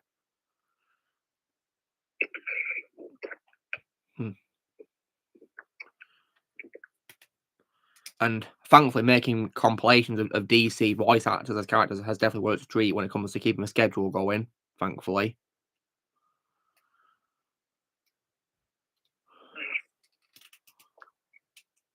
Or respect to Doobus Goobus for that, for making fun of Blood and Honey. I think that's what it deserves. And I think as well, when it comes to superheroes, I think even Blade's an example where old's better than new as well. It will definitely be by far. I mean, put it this way, guys. Put it this way, right? I don't care if they made this film in MCU all of a sudden out of nowhere. I don't care because, one, I'm retired, and second, it's had a really bad production, so I know it's going to suck. And also, put a chicken in, make a landing gay. Yeah, South Park meme, and of course as well. That's pretty much gonna happen anyway. Yeah, I mean, guys. Apparently, this production has been so bad, but Marshall Ali nearly left the film. You know that he nearly left it. I mean, to be honest, I think he should have done. He should have left it. He probably dodged the bullet if he left the film. Yeah, I mean, it's kind of similar to whatever the MCU Fantastic Four film has been going to, because heck, even apparently Mark Webb left that the director for that, and apparently Sue was going to be the main lead for the film. Really? Of course. Why doesn't that surprise me? Well, that film is already dead on arrival, and heck, with them now thinking about bringing in the X-Men, it wouldn't surprise me if they take out the X-Men part because it's too sexist. Well, unfortunately, looking, they have brought them in because apparently Beast has a cameo appearance in this Marvel's film for some reason. Oh god. Yeah, indeed. Then again, Professor X had a disrespectful cameo in Multiverse of Madness. Yep. But one thing I would say that Marvel actually did right was firing Victoria Alonso. That's one thing they've done right, but it's not really saying much because they've done so many bad things. But as far as I'm concerned, the MCU is completely dead. There's no point in doing any more of it, and as well, guys, according to Tower Magnus, for some reason, Beast is CGI mid-credit scene, not practical, like in X-Men: The Last Stand. Oh, come on! And Taiwan said he thinks practical is better than CGI, and I couldn't agree more. I mean, I'm not really much a fan of The Last Stand, guys, for film, but I did love Kelsey Grammer as Beast. It's my favourite role of his. So, like... I mean, at least The Last Stand is still better than Dark Phoenix. Dark Phoenix, yeah. And I think it's much better than... And I think it's definitely much better than MCU is today, of course, and yeah. So... But yeah, I feel like the MCU really has, in my opinion, disrespected the Fox X-Men a lot. It really has. I mean, because apparently I heard that for some reason they had Professor X appear in Multiverse of Crapness for some reason, and he got a horrible send off, terrible, where apparently Wanda snapped his neck for some reason. Yep. Just one absolute joke. And then apparently, of course, this Marvel's credit scene is featuring Beast for some reason. Oh my god! CGI. That's what Tyler Magnus said, so I'll take his word on that. And just from that, Deadpool 3 is also dead on arrival. Oh yeah, totally. I don't know why people so hype that movie. Yeah, shouldn't even been made in the first place. No, it shouldn't. All. And of course, just like the Flush, it's relying on nostalgia by bringing back Hugh Jackman as Logan. Yeah, which I don't even understand why, because he said many times that Logan was his last appearance as Wolverine, so I don't understand why he's come back for this film. I really don't. And of course, it's just gonna destroy his perfect ending. Yeah, I feel like by bringing him back in this, it's going to ruin the emotional impact of Logan. It's going to just ruin it, really. Like, I don't care how he's coming back in this at all, how he's coming back to life. I think by being in a film completely, just like that, it's ruining Logan, in my opinion. Not to mention, I think his new suit is also crap, in my opinion, too, as well. Like, why people are why people are fans of that new costume. I think it looks like garbage. Like, what kind of costume is that?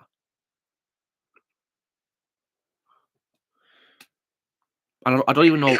And I don't even know why they're getting Hugh Jackman involved in this, because, because the guy has a skin condition, I think. So, why make him wear a garbage suit in this? Like, why drag him into this? Or why make him wear that leather jacket he wears in the Fox films? Because that jacket was awesome. Like, let me just get a figure.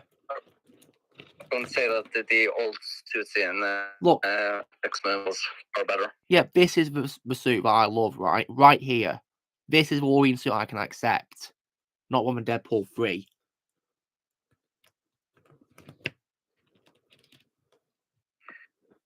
But then again, there's only 2 Deadpool films in my canon. Yeah, in my book, there's only the 2 films.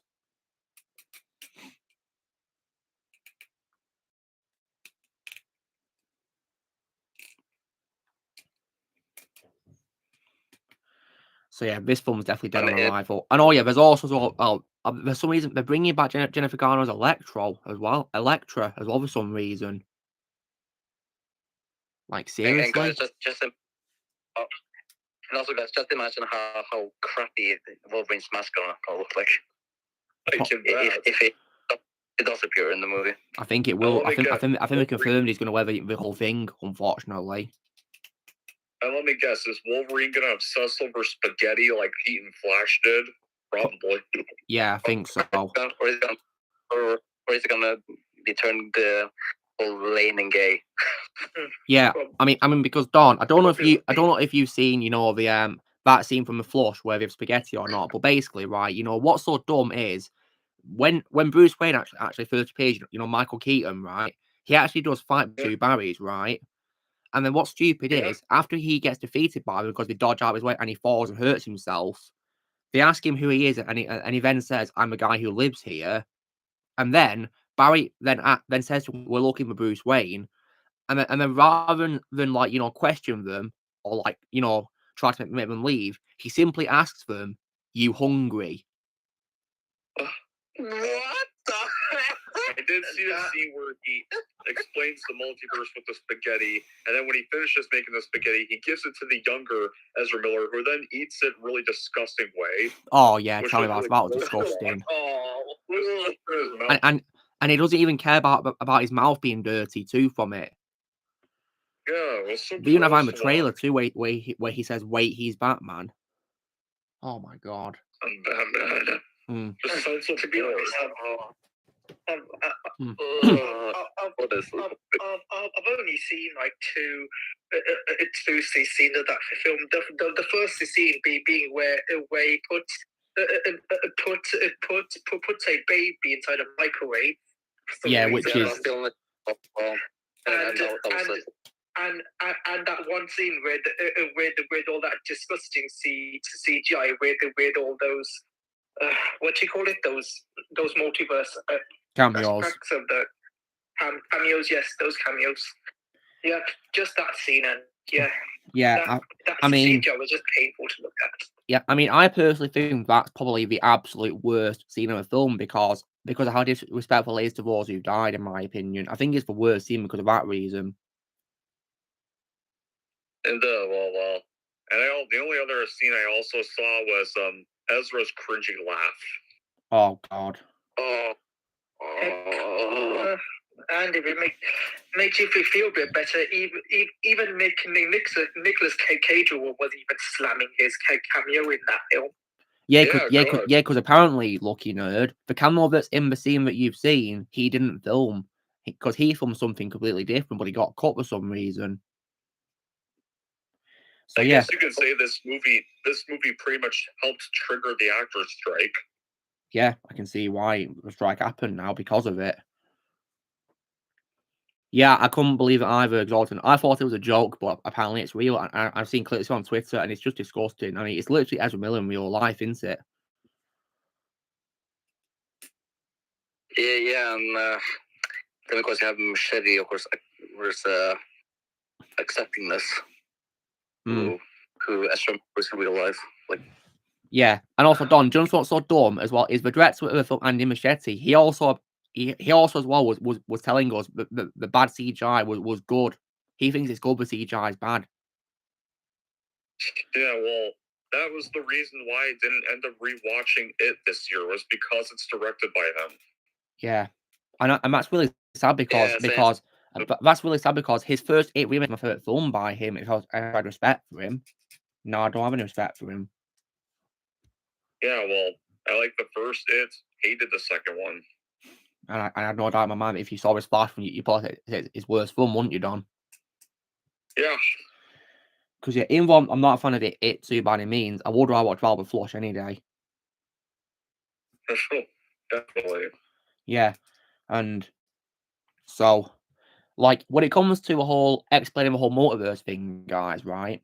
The way I do it is, say things like I mentioned too, for example, I'd basically have the characters all gather around, and I'd have like a montage, basically, where you see the characters all sat together and they're like watching a talk by the leads, pointing at like a screen, for example, or a board, that sort of thing, really, with music in the background and all that. Because let's face it, right? In a big game, I'm going to want to make sure that, it's got a good pace. So I think that's why montages can work really well, to be honest. Yeah. And I'd have the characters who are talking about multiverse be the ones who actually experienced it. So, for example, of course, you know, the characters who went through the first crisis in the first game, and also as well, of course, Toby and Andrew because of No Way Home, and also as well Miles Morales and Spider-Gwen as well.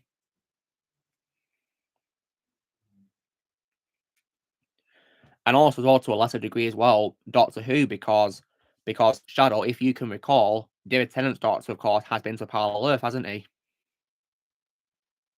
With a Cybermen.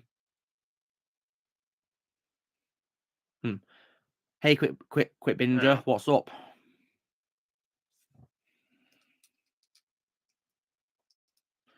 So I'd have those characters be ones to explain the whole multiverse thing, really, in like a montage, really.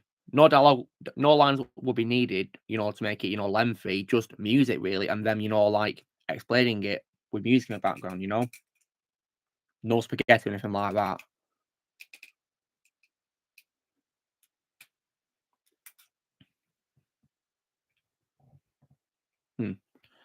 And apparently now that the strike's finished, apparently the voice recording for Beyond the Spider-Verse is now going to resume, which is good news.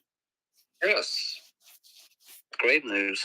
And the fact they're taking the time, I think them taking the time with it is also a good sign because, you know, like because and it's good to not rush things, isn't it? It's like the saying goes, you can't rush art. I did not see the live action Avatar trailer. I am not interested in that show at all.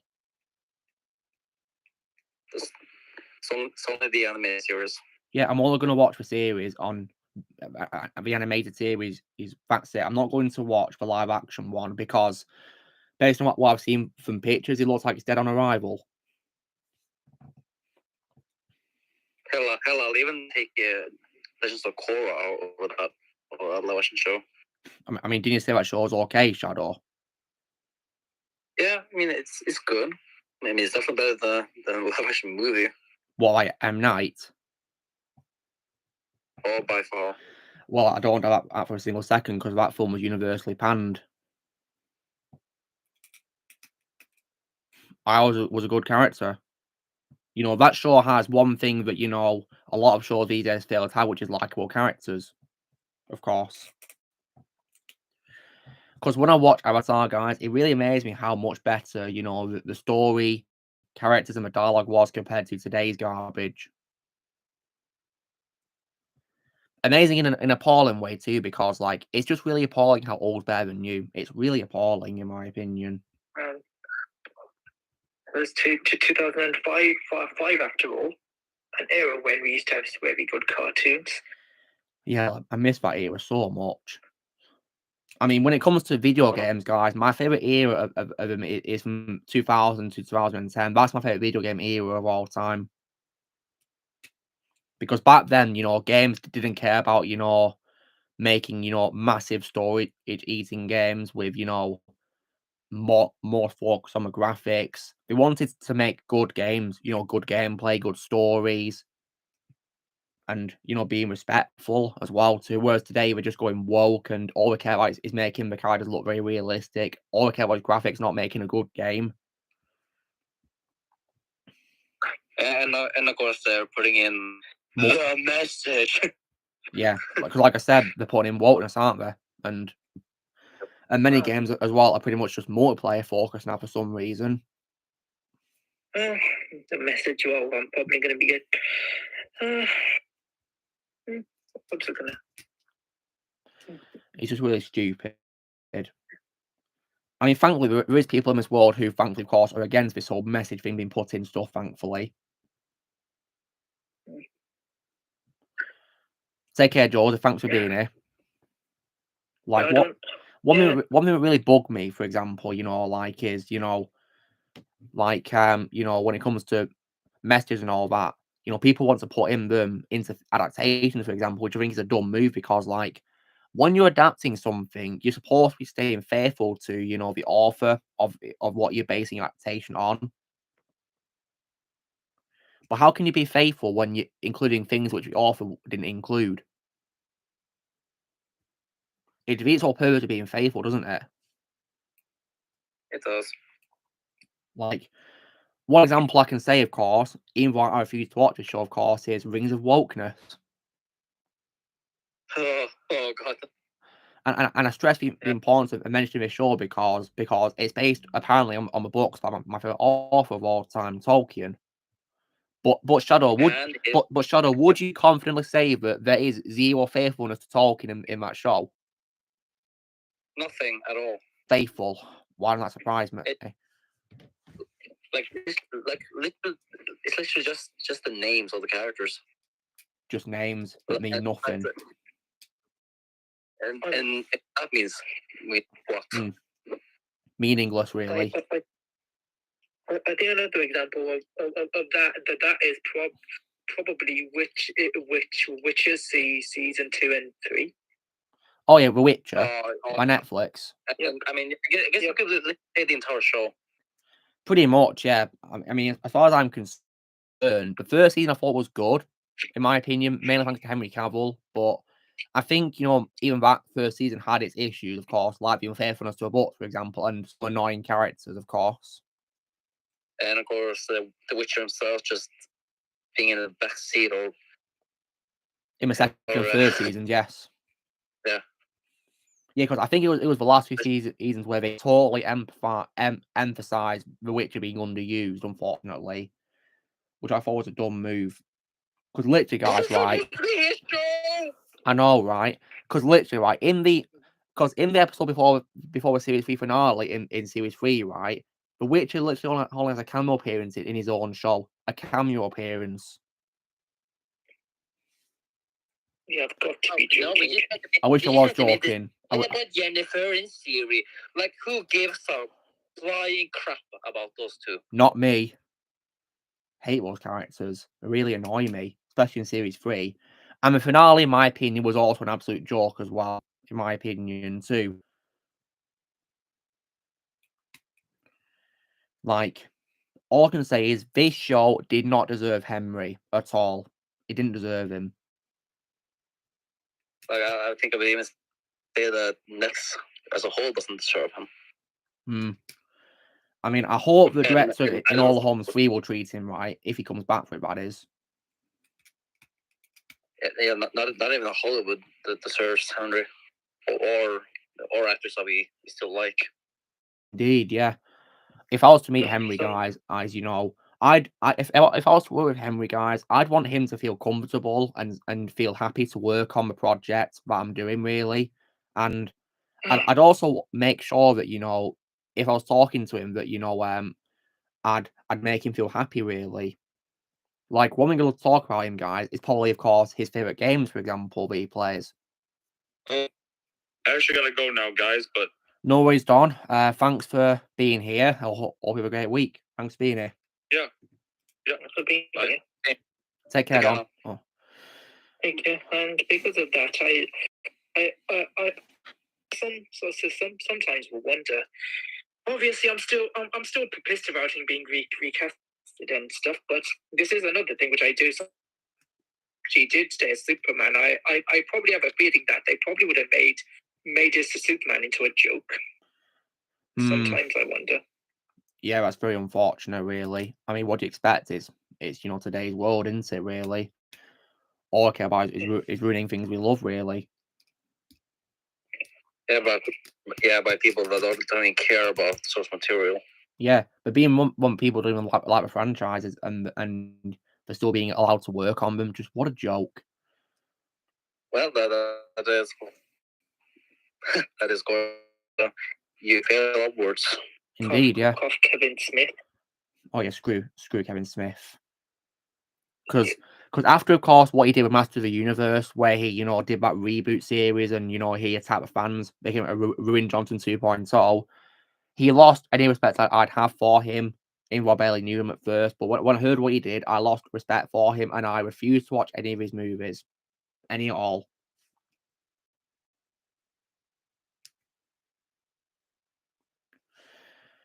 That's how it's going to be for me. When it comes to next year's films, guys, one film that I'm definitely excited for is still Ballerina, the John Wick, prequel spin-off, which focuses on that ballerina from the third film. Because thankfully it's going to take place before John Wick 4. So thankfully it's not going to ruin the 4 film's ending, thankfully, which is good. And I, of course, also mainly want to watch it to pay my respects to Lance Reddick as well, because he's going to be in it.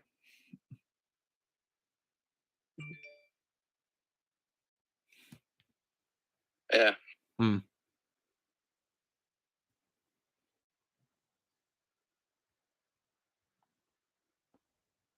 Quick Binger, John's in the spin-off.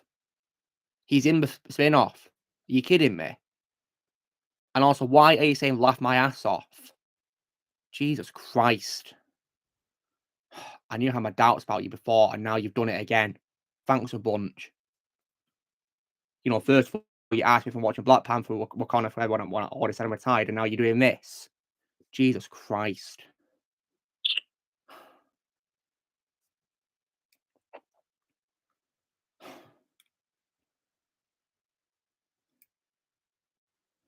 Unbelievable.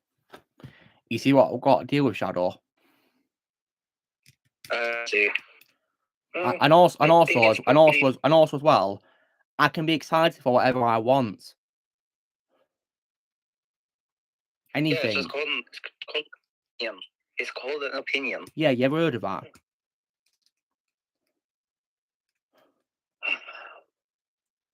And I think probably the first time I've had to witness. Nothing wrong. Because looking nerd, you're a very nice guy who respects opinions, and you don't like people wanting to watch a certain film, do you? Nope, not really. Not at all. Yeah, sorry.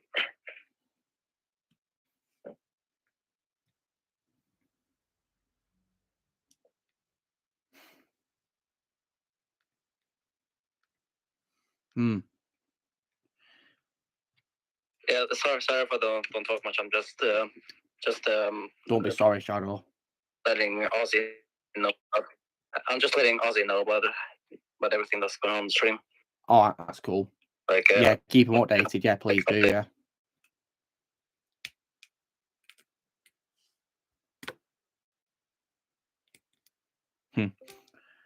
Alexander's back. Hey, Alexander. Hello. Yes. Hello. Hope everything's going well for you. Yeah. Well, a lot of preparation because we're shooting our next project for the university. Our next film, our end of the first semester film. We're shooting that tomorrow in my apartment. So I gotta get all of that. Yeah, I gotta clean the whole apartment up because this place is a mess. A lot of stuff needs to be cleaned up to make it sure it's as proper as possible. That's first and foremost. Secondly, a lot of things I need to figure out in terms of the set. You know, I've asked my classmates if they could bring some props and stuff just to help out. And so a lot of that, we got to figure it all out before tomorrow so that tomorrow everything goes smoothly. We got to have it all figured out in advance. Well, I hope it all goes well for you, Alexander. Sounds really busy. Yeah, well, thank you. Well, it's certainly been busy. I can tell you that much. I can imagine, yeah. You're definitely living a dream, because you've always wanted to work in America as a director, haven't you? I did, and it's very fun, so far. Yes. And it's incredible so far. Yeah, it's great. I'm loving it. Yeah.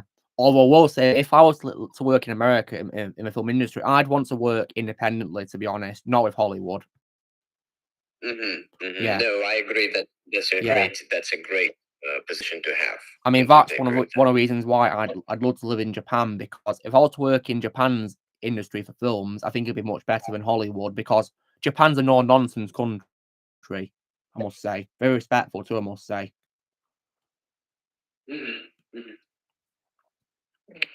It's fine if I want to watch it. Then why did you say laugh my ass off? Oh my god. Like, when you guys tell me that you're going to watch something or you're excited but something I'm not interested in, I'm not going to laugh at you. Or like say, why are you watching this? Why are you watching that? What happened, Luke? Read the comments, Alexander. You'll see. Okay. Yeah, happened on the stream. Check for yourself. I mean, he literally literally mocked Luke for excited for Ballerina. Yeah, Ballerina, saying, why are you excited when John's not in it, when he actually is in it? And if you didn't know, then you shouldn't just laugh my ass at you. You should have just asked me why you're excited for it, and I'd tell you, because I'm a massive fan of the John Wick franchise, and I want to watch as much of it as possible. And because I trust it to be good, because it takes place before the 4th film, so I have confidence it's not going to ruin the 4th film's ending. Because to me, I think John Wick 4 is the perfect ending of the John Wick franchise. It really is. Yeah, so, I mean, I will watch a 5th film.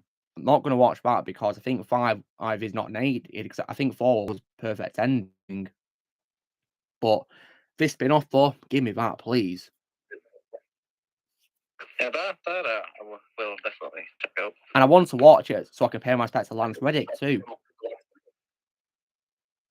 Because Lance is one of my favourite actors who we lost way too soon early this year, and I want to pay my respects to him by watching as much of his projects as possible, including this film and his other things too. The only thing he's in that I'm not going to watch is Resident Evil. I'm not watching that. Yeah, where especially just plain Blade. Yeah, unfortunately. No, don't worry about Dolly. We got an hour left before the stream finishes, so yeah, don't worry about it. Hey Ozzy, nice to see you in the comments. Hope you're doing well, man.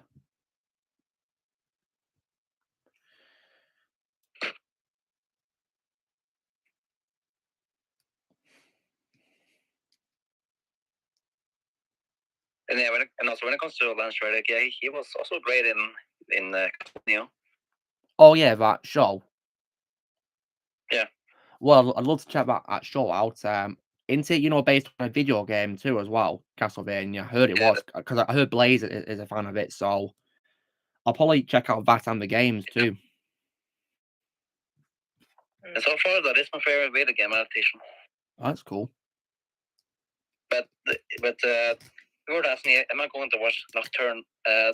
Answer that is Cough. Nocturnal. Sorry, what is that like? Is that like another thing? Yeah, the Castlevania show, which is woke as hell apparently. Well, I think I know what to avoid now. Well, I recently got one of the games on DS, on my old DS. Oh, DS, that's nice. Recently. Old memories, eh? Yeah, it's very unfortunate, Ozzy, into what's just happened. Really unfortunate. I expressed my excitement for something and then someone laughs at me for it. Oh. Honestly, this world's mad. It's really gone mad. I miss the days when I could say I'm excited for a film and not get laughed at for it. Can we wake up now? Yeah, just wake the hell up. I want to go back to the real world. Yeah. I wouldn't be surprised if I'm living in a Matrix. I was about to mention that. Coincidence. I wanna be in the real world, not the Matrix. That's what I want. I miss the old era when you won't get laughed at for an opinion or mocked, Everything has to be woke nowadays. Yeah. That's all people care about these days, isn't it? Wokeness. Talented writers are replaced with talentless hacks. Don't know what they're doing. Like, if you guys were to tell me that you're excited to watch something that I'm not interested in, I'd be like, oh, cool. Well, you do you. You go and enjoy it. I'm not gonna laugh at you or have a go at you, anything like that. You do you.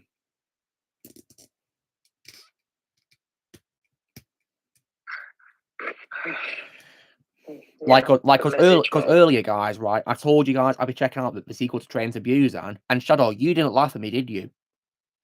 No, I just said that I'm not gonna watch it. Yeah, indeed, exalted nerd. To each their own. That's how it works. To each their own. Yep, I can see that, but then again, I have no idea what that is. So It's a sequel to a Korean masterpiece. Let's put it that way. A zombie film, yeah. Train to Okay. Busan is. I mean, guys, that film is so scary that it means that if I ever go to Korea, I'm definitely not going to get a Train to Busan anytime soon. Because what if there's a zombie outbreak? Ooh.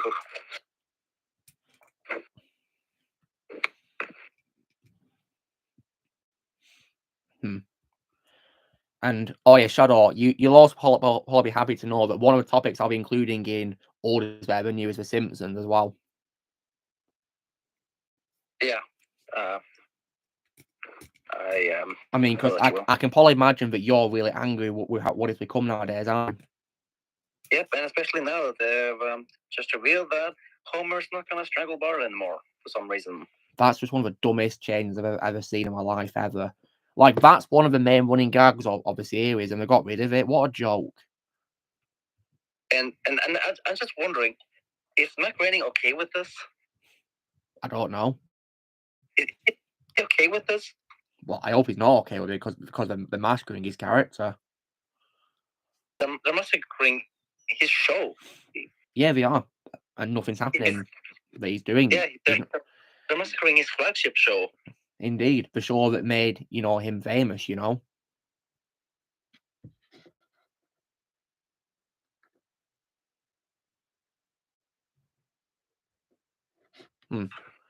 Hey, Daniel. Thanks for removing those comments. I appreciate you doing that, Daniel. That was very kind of you. Nice one. Thanks. Because earlier I was really pissed off. Yeah, I don't want to. I didn't want to look at those comments. Yeah, trust me, Shadow. You probably really annoyed if you did see them. I certainly am. I mean, I'm just saying I don't want to be reminded of them. Yeah, it's probably best you don't look at them again because you'll probably get angry again, like I certainly now. Like, I do a stream to talk to you guys, and that's the response I get. Why should I stream? Talk to me like that? Because if you're not going to show respect to me, I'm not going to show respect to you. So bear that in mind. And you don't want to get on the wrong side of me. You really don't.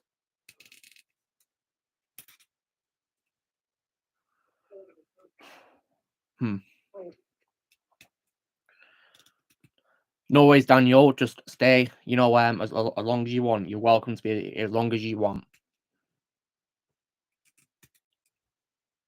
And yeah, someone was definitely causing a problem here, unfortunately.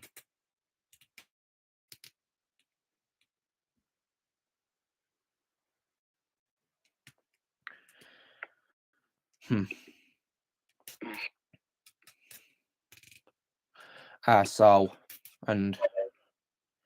tomorrow, guys, when it comes to what I'll be watching, I might watch a first Insidious film, maybe, if I have time to, that is, because I've got things to do, like I've got to mow my lawn outside, and I've also got to film my video on my Mighty. Did not need a sequel, and there's that too, really, but I'll see what I can do.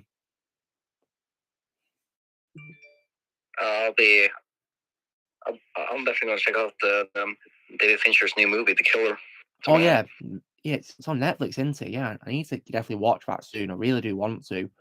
Because I love Fincher's films, and, Michael Fassbender is one of my favorite actors. So, yeah, I'll definitely be sure to check it out when I can. I mean, Daniel's spoken very highly of it, so has Don as well. So that gives me hope that I'm going to enjoy it too. Well, tomorrow's going to be a busy day because it's Diwali, so I probably won't have time to watch anything. But yeah. And what's cool, lucky nerd, is that the day you celebrate Diwali is Ozzy's birthday as well, 12th of November. Nice. But sadly, guys, it's unfortunately the anniversary of when we unfortunately lost Stan Lee 5 years ago, weren't it? Yeah. Which is very heartbreaking, yeah. Rest in peace, Stan. And today is also, unfortunately, guys, a year since we found out Kevin Conroy the day before, unfortunately. Doesn't feel a year at all. Feels way earlier than that. Indeed.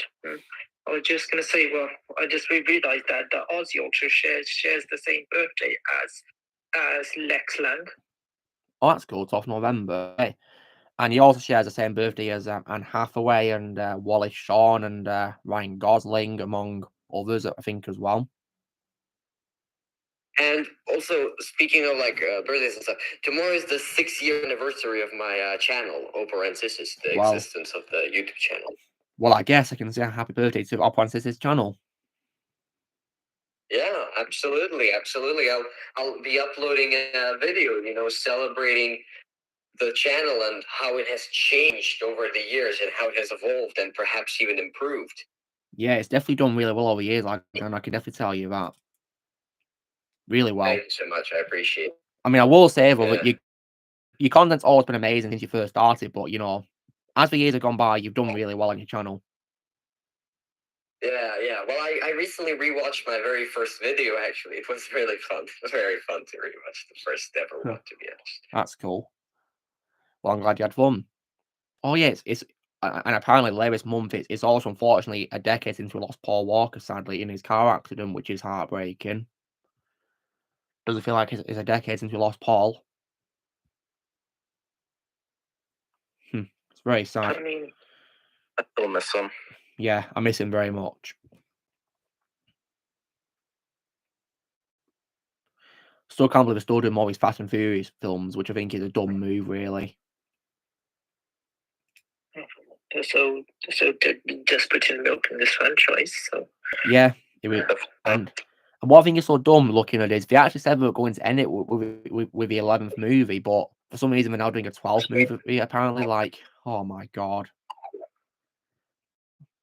I mean, put it this way, guys. I would not be surprised if they keep making more and more, despite announcing it's going to be the last. We'll probably announce more and more. Because apparently, guys, they're doing it to Mission Impossible. Because, like, Tom Cruise has said he wants to keep making more films, and the director Chris McQuarrie said there's going to be more films. I mean, I wouldn't be surprised if it ends up being 100 Fast and Furious movies. I think there is. And what's funny, Shadow, is I don't know if you've seen this video or not, but there's actually a fight video by Bat and the Sun, Super Abdown, where it's a fight by and Miguel O'Hara, and Terry's girlfriend actually references Fast and Furious 29, the title. Oh, Lily, come here. Oh, here she is. Aww. Come and say hello. Yes, little princess. Yeah, our princess. Beauty. Aw, so cute. Aw. So adorable.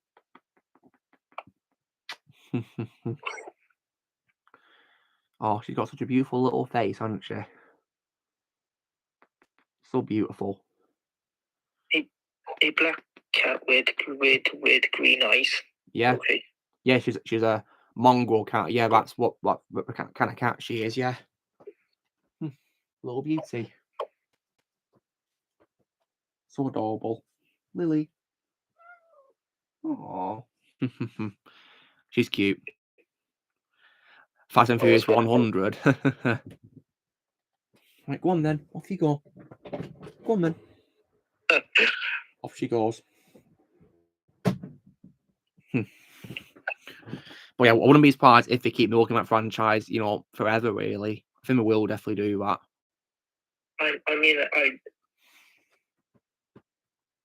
Yeah, I wouldn't be surprised at all. I do remember sending a meme in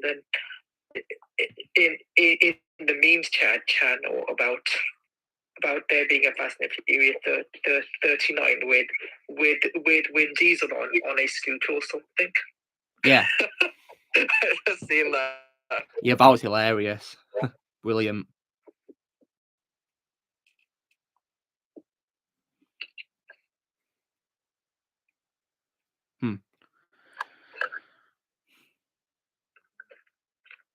Definitely brilliant, yeah.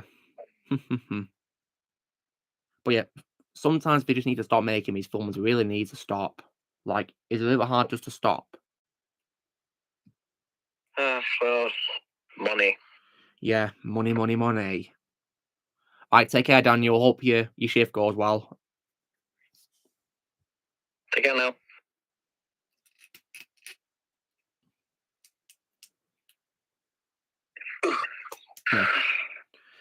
I mean, and like also there's another example, of course, of like, you know, when people tell me we're going to watch something. Like, for example, like Alexander, didn't you once tell me you're going to watch Fast X, which I'm not interested in? I did watch it. Yes, I did. I did. And when you told me that you saw it, did I laugh at you? No, you never do that. I mean, I talked about I talk in general about a lot of movies you like. Like I talked about Knives Out, which obviously all of you guys completely for completely understand reasons don't like. But you never laugh at me for watching the film because you're very respectful individuals. And, of course. Like when you tell me what you think, I don't laugh at you or criticize you. You know, I accept that you like it. And another example as well is As Guys, because he, of course, was really hyped for Mission Impossible Dead Reckoning Part 1, and I didn't laugh at him or criticize him for wanting to watch it. I was happy for him. He was hyped for it, and I'm glad he enjoyed it. But for me personally, I'm not interested in the movie. But I didn't laugh at him. I was happy for him. And also last time, please. And nobody here laughed at Blaze when he said that he was gonna watch Blue Beetle. Yeah, we didn't laugh at Blaze. You know, he just told me what he thought of it. I didn't laugh at him. I mean, the only time I've laughed with Blaze is when we've been telling jokes about films what we're watching. That's all. Because when he told me he was going to turn off a film, we laughed about it. Me and him, we laughed about it as a friendly joke, you know. Yeah, and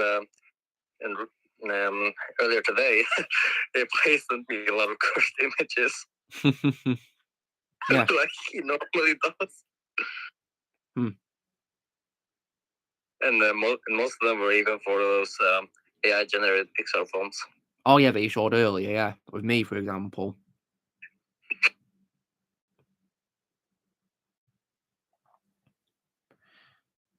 And also as well, guys, when it comes to Jay, because Jay, of course, likes the Halo TV show, whereas I hate it.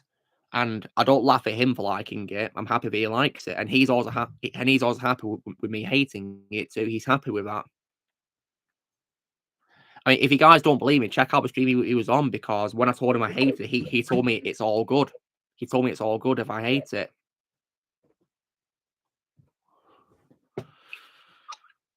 You know, and that for cementing my unconditional love for Jay and respect for him. He'll always be a favorite YouTuber.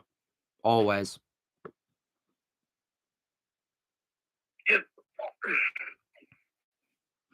So all I can say, you know, is respect is important in this world. Yeah. And thankfully, guys, at the college I work at, respect is actually one of the key values of my college I work at. Nice. And that makes me very happy. Though obviously not every student would probably follow that, because back when you used to be at your college, I do remember there used to be some college fights during class, and yeah. Oh dear. But thankfully not college fights here, thankfully, because the students are well behaved, thankfully. They're very mature too, I must say. They're not like childish or anything like that, or naughty. Thankfully, in my university, there are no fights whatsoever. Everyone respects each other. Everyone loves each other. Everyone is just, even if someone disagrees, no fights, no nothing, no physical violence, no confrontations. Everyone always has such a good attitude and is so happy, and I'm very happy about that, at least. That's wonderful. It's wonderful. Yeah, well, I actually do remember there actually was a point in time back in 2019 where actually I actually almost applied to the same school as you did, Alexander. I actually almost did, and I was about to be sending my application, but my sister didn't really find it very convincing. And wait, the New York Film Academy? You were going to go to the New York Film Academy? Or is that what you're saying? Well, I was about to send my application and stuff, but my sister dad didn't really find it very convincing, so I ended up. Really? Oh wow. Well, in my opinion, you should have gone ahead with it. Personally, I think they would have totally selected you. They have a very high approval rate. Like 90% of the students are accepted. So I think that I think you would have been accepted. I think you're very talented. Yeah. And that's cool. That's cool that you actually want to. That's amazing. That's great. That's great. Never say never. You could. You could probably go again one day. Never say never. Well, they accept almost all ages up until like 35 or something. So there's, I suppose. Yeah. So I could. It's never too late to learn something, is it? To learn something. Could I? Okay. Because apparently, guys, in some universities around the world, people in their 70s actually go those students. Really? Oh wow. Yeah, I've read about it. Like, some of them are like in their 70s and they're like, first year students on courses, which is pretty amazing. So yeah, it goes to show that you're never too late to learn something. Never too late to learn something. It's never too late. Da-da. Yeah, never too late. I agree with that.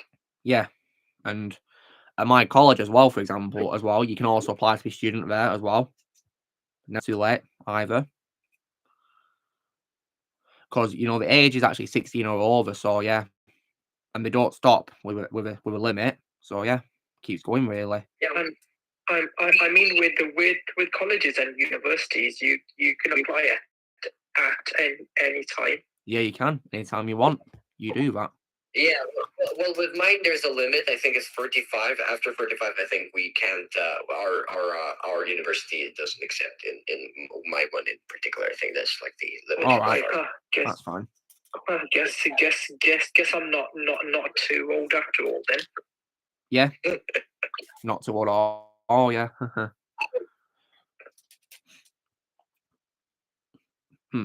Well, if you ever want to try applying there again, I think you'll totally nail it, Official Lucky Nerd. I mean, I believe in you. So if you ever want to go there, I'd say do apply. If you ever decide again to apply, I think don't hesitate. You'll do fine. I guess, though I also do remember. I think my sister also looked at some of the Glassdoor reviews on there as well, and they didn't really have a good back then. I'm not sure if it has improved since then, but I don't. Were you going to which New York Film Academy were you going to go to? The one in Los Angeles, because they have in several states. They have in Los Angeles, they have one in New York, and then they have one in South Beach, Florida. Which one were you applying for? I think the one in New York. Well, I can't tell you about New York because I'm in Los Angeles, and the one in Los Angeles is we don't have a campus at all. We don't have a campus here. We have to rent our own apartment. There's no campus, so you have to rent your own apartment. So I can't tell you. Maybe it's in the New York one, but I can't share any information in regards to housing with people. They maybe they offer housing, but definitely they don't have a campus. I can tell you that much. Well, I guess it's something to consider in the near future now, since I'm now doing a cybersecurity course now. But yeah. Oh yeah, cybersecurity. That's good. Yeah, well, if you ever want to get another degree, I think that'd be a great thing. But that's obviously all completely up to you. And I'm sure the cybersecurity, you'll very much succeed in that. I think you're gonna do it great. I believe you. Hope you do. Yeah, best of luck to you, Lucky Nerd, and also Lucky Nerd. I think you mentioned you've been to this restaurant before. Would you recommend a restaurant called Tim Hortons? Yes. Would okay, because I was considering going to it one day actually. Maybe next Saturday or something. Yep. Do they have one where you live? They do, yeah. In the city centre of Manchester, and there's also on the bus route to work as well. They're quite good. They do have them all over Canada. Well, it is a Canadian store. It's Canadian. Yeah. I'm wondering as well, is it actually named after a guy called Tim Horton? I have no idea. I mean, it probably is. I mean, otherwise the name is meaningless. It's not named after a person called Tim Horton. But yeah, I'd definitely love to give it a try. Absolutely.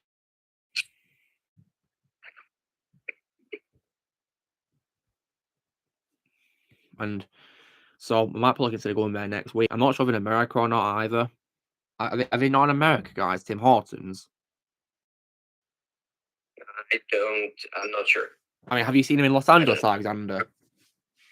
I don't know what that is. That's the problem. Okay, it's a restaurant chain. Well, maybe they have. I have not paid, but I mean, it's not like I've been to the whole of Los Angeles. I'm sure there. If it's in America, it's a place like that, then maybe probably. I don't know. Take a look. You know the apartment you live in, Alexander. Can you by any chance see the Los Angeles, skyscrapers? Well, it depends. Which skyscrapers are you talking about in particular? Well, like the center, like the US Bank Tower, for example.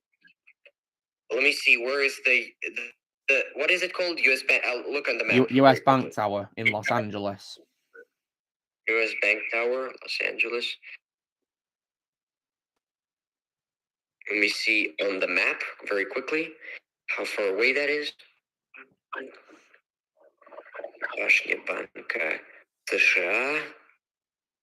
It's going to your state, or that's awesome. 230.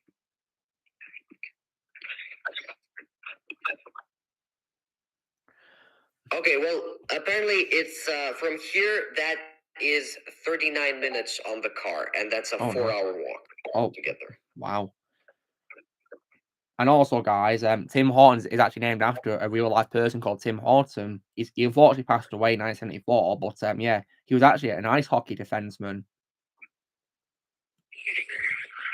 And he was a businessman who founded the company, along with someone called Jim Charade. And so it's pretty cool how, of course, it's coming to America for you, Aussie. So yeah, you can probably give it a try, can't you? And apparently, guys, it specializes in coffee and donuts for some, apparently, which is pretty cool. Yeah, I can grab out for that too. Yeah, and I can also see it's also in Spain, which is pretty awesome. My phone on side.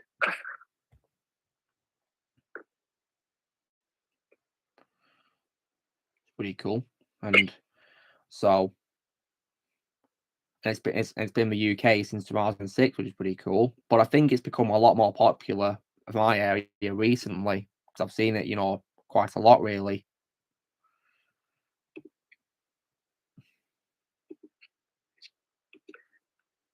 Yeah, it's in Canada, America, UK, Mexico, Spain, India, China, Saudi Arabia, Egypt, Philippines. In India, huh? Yeah, it shows on the map, Lucky Nerd.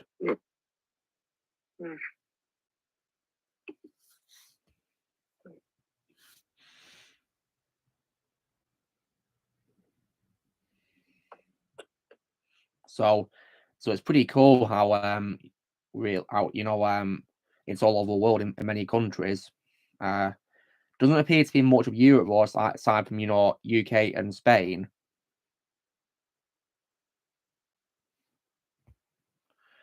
But yeah, I'd love to visit it one day. And Alexander, is McDonald's where you live? Oh, a lot of McDonald's is. I mean, I've already been to one.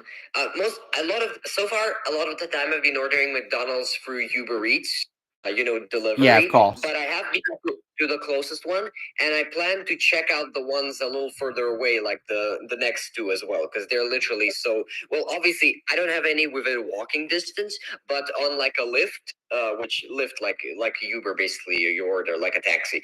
On the Lyft, I can definitely go to not only to the closest Los Angeles, but to the ones a little further away too. So my plan is within like a normal distance, which is like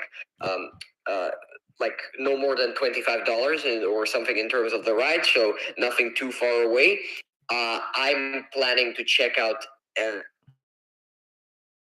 all of the McDonald's's to take throughout the years. You know that I'm well, here. Alexander. And,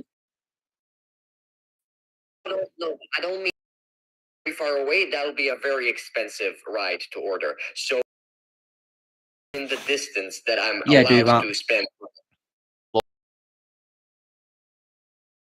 And from the experience of being in American McDonald's, Alexander, do you prefer that sort of McDonald's or yeah, back in Russia? I prefer the American one personally, to be honest. Oh, that's cool. Yeah, and I mean the Russian one, I don't like what it's turned into. Kind of, to be honest, nowadays. I don't like what they've turned it into. You didn't knock off of it for some reason. Yeah, well, no, because the when the sanctions came along on Russia, then the McDonald's had to be closed down. But then a Russian entrepreneur bought out McDonald's, and he could reopen it under the agreement with the international, like McDonald's, under the agreement that he would change the title and the names of the burgers, and he could not have the Big Mac thing. The Big Mac, I think, was forbidden. So he changed it a lot. But yeah, but the way he changed, what he did to change it, it's fine, but it's not, in my opinion, it doesn't compare to what McDonald's used to be honest. Well, that's a big shame, isn't it? But it's all changed, really. Yeah. You know, how unfortunate. Yeah. And not to mention, here I found a lot of burgers that I don't. Well, maybe they were in Russia, but at least I never tried them. But I found like a one with bacon in it. One basically a lot of one. I'm planning to try the whole menu over time. I've already tried quite a few of the burgers, so definitely. The Tim Hortons store coming to his state in America soon. That's what he told me just then. If you're wondering.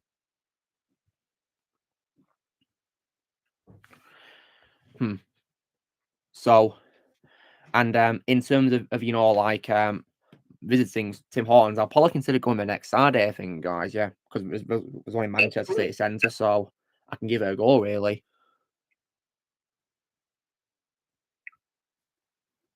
Yeah, their coffee's quite good. So. Well, I love coffee, and usually when I go out into the city, guys, I tend to come out with a coffee usually. So if I have it in the store that I'm eating at, then I don't need to have one when I'm coming home, do I? I can just have it in the store, really. Because if it's one that I love, guys, it's definitely having a coffee in a store when I'm eating with it. Just amazing, really. Yeah, I can't resist coffee. And I also drink it to keep myself awake too when I need to be awake, really, too, because unfortunately, due to my work schedule, guys, I've been getting a lot more tired recently, sadly, which is a shame. So I've been, you know, like, unfortunately falling asleep way earlier than expected, sadly, which really sucks. Like, come on, like, I'm trying to like watch television and I'm getting tired. It's just ridiculous. I want to have fun watching something, but how can I do it when I'm getting tired? Oh yeah, no, how you feel. I mean, usually coffee is there to help me, so I have that every night usually. I always aim to go to sleep on a work night around midnight because it means that I can have 6 hours to sleep and I feel wide awake for the following morning, really. But that means that the weekend I tend to wake up early by mistake because of that body clock, really. So if I can't go out to sleep, I just play my PS3 instead, really. Because I for my university, my body has now kind of adjusted to where I now wake up early every day, even if it's the weekend. Like, for instance, I had a situation where I could sleep very long, but 9 in the morning, or 8 in the morning, whatever, already up. Oh, wow. Yeah. Yeah, sometimes, you know, purely by mistake, I tend to wake up really early around that time, and I can't go out to sleep, so I just play a game, really. To be honest, that's what I do. I mean, Shadow, have you ever been involved in that where you've woken up early by mistake and you can't go out to sleep? Yeah. And what do you do then when you wake up? Do you try to go back, or do you do something like a leisure, like an activity or something? Well,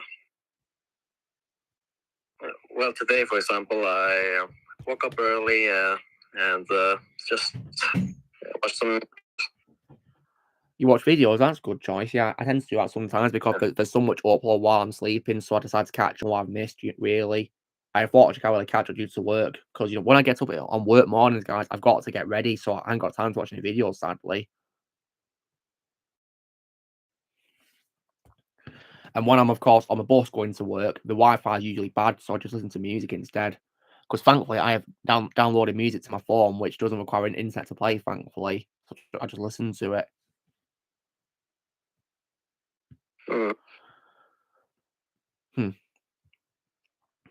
Yeah, stress is very annoying, isn't it?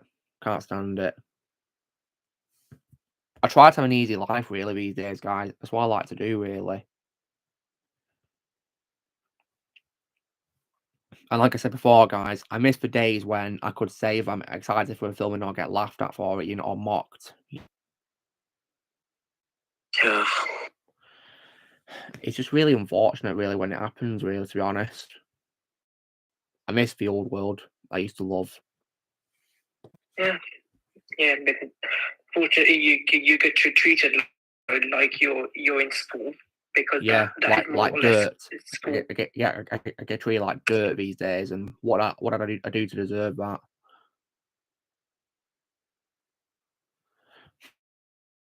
It's just not fair.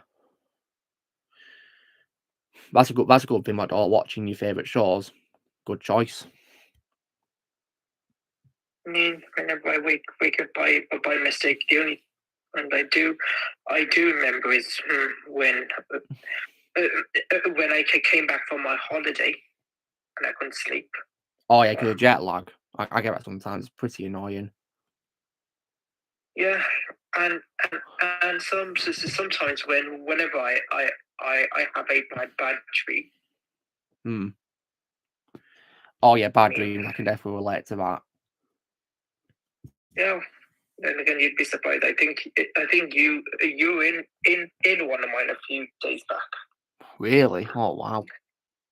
Yes, I think I was basically on the Discord server. Basically, there's no treatment. And then you actually said, I watched this movie. I can't remember what it was, and then you gave it a 10 out of 10. I actually looked up to see, oh, what's this movie you're watching? And then after seeing the first few images, I was actually horrified. I mean, I wasn't laughing at it. I was like, really, this is what you really enjoyed. And what film was it? I have no idea, but some of the images looked horrifying in my dream. And then when I woke up in the morning, and then I looked to check my IMDb history to make sure nothing there was, and the Discord chat, and thankfully it wasn't. But yeah. Yeah.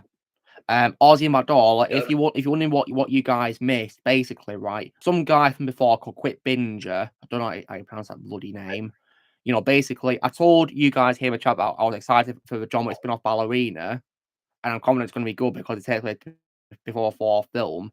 And that guy laughed at me, saying, laugh my ass off, why are you excited for that film? And saying when John's not going to be in it. But like, he was too silly it didn't even look up that John was actually in the film. Like, is it really hard to do your homework? John's in the film.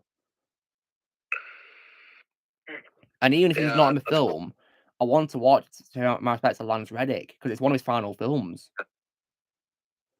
And because I love the John Wick franchise, I love the lore, the characters, I love that franchise. And I got laughed at saying I'm excited for it. Yeah, it really does. So doesn't say, yeah, taking a piss. I do wish to say that the reason I mute right now quite often is because I'm cleaning up the room, as I said. So occasionally I wash the dishes or vacuum clean, and obviously I don't want any of that noise to be distracting from the stream. So no problem. I'm muted, but I'm listening. No problem. It's fine. But yeah, you see what I mean, guys, right? I say I'm excited for a film and I get laughed at. Just shows you how messed up this world is. Yeah, you didn't deserve that at all. No, I didn't. Bang out of order, that guy was. And this will be the first time because, and literally, guys, right, I mentioned, my darts party before, and here's why, because on last year's post I did for Chadwick Boseman, on the anniversary of when he died, to pay my respects to him, this guy, asked me, will I be watching Wakanda Forever? but like when I've already announced many times that I'm done with the MCU. So I replied angrily saying, I've already said way too many times I'm retired from the MCU. You know, I was pissed off. I remember this guy then replied to me saying, yeah, I thought so.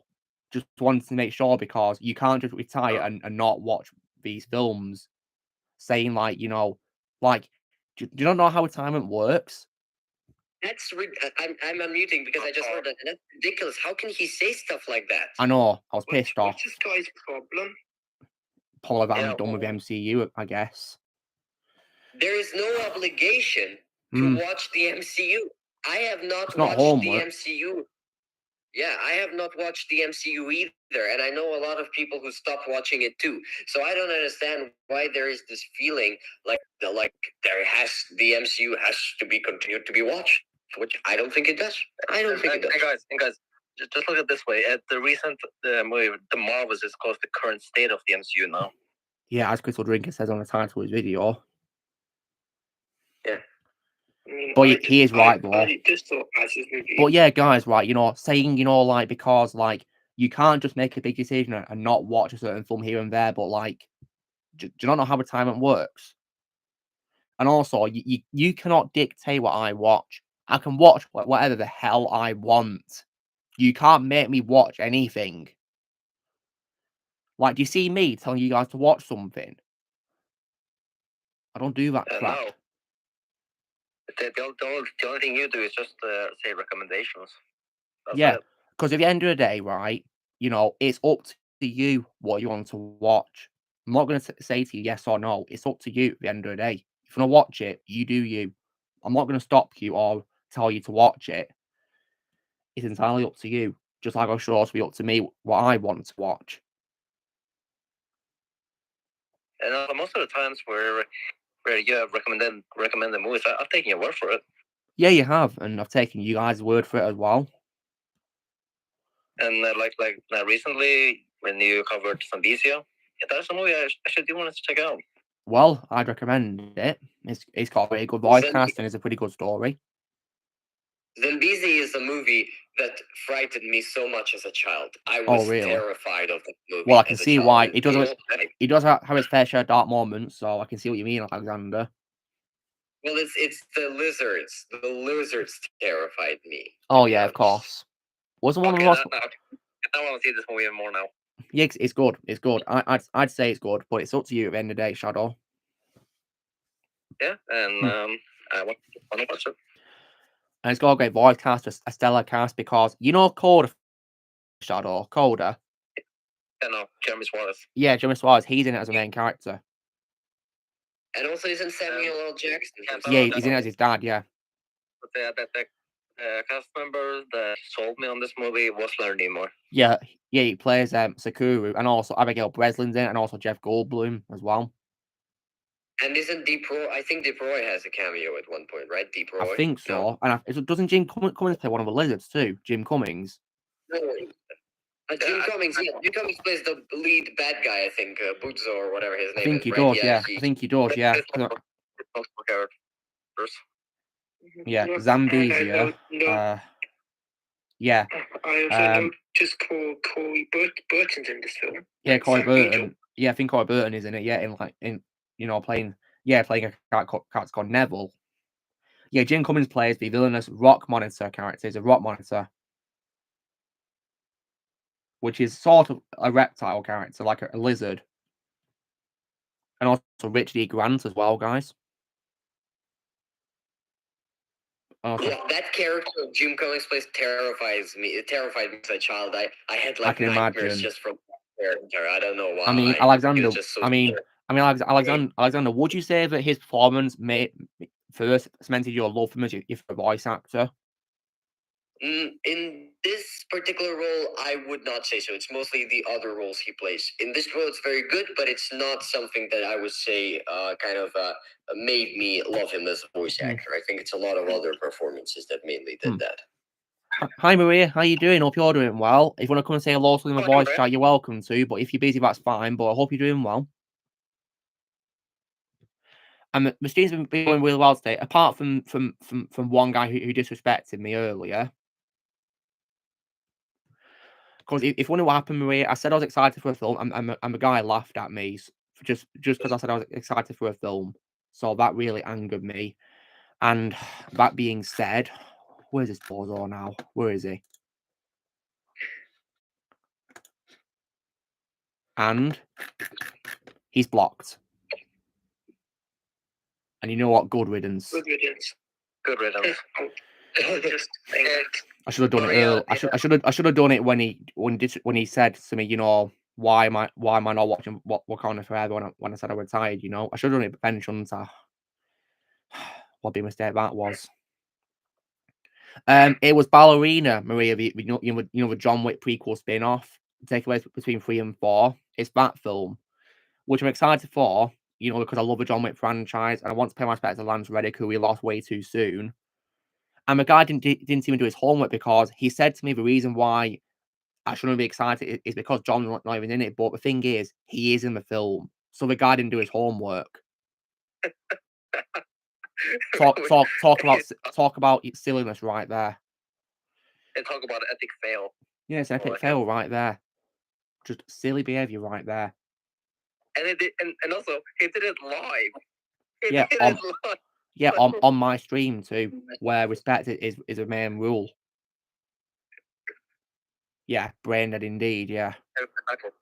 Exactly, Maria. He's a loser and he's brain dead. Yeah, I should have blocked him when he disrespected my choice on retirement from the MCU. Should have blocked him then, shouldn't I? Big mistake that was, how I'd kept him on. He's the main reason now, guys, why I don't do second chances, because of that reason. One of the reasons why I don't do second chances. Because things like this happen. So yeah, you break my rules, you're getting blocked. Simple as that. You got a problem, get the hell out of my channel. I'm straight. I don't know, Blaze. I don't know why they're still annoying me. They got no life, have they, clearly? They only care about making fun of me, don't they? What did I do to deserve this? Like, do I laugh at you guys when you tell me what you want to do with films? No, you don't. No. Yeah. So yeah. Ooh. Hey, Maria. Oh, look at that. You joined us. That's awesome. Yay. Long time no see. Long time no see.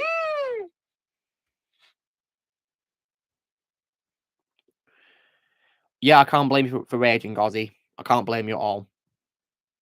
But you're nice to have you here, Maria. Very nice. Very lovely. Yeah. Always a pleasure to have you on. Always, always.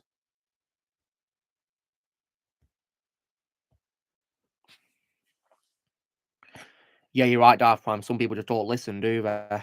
And some people just love to make fun of me, don't they, these days? Then again, well, who doesn't have haters, you know? Everyone does. Unfortunately.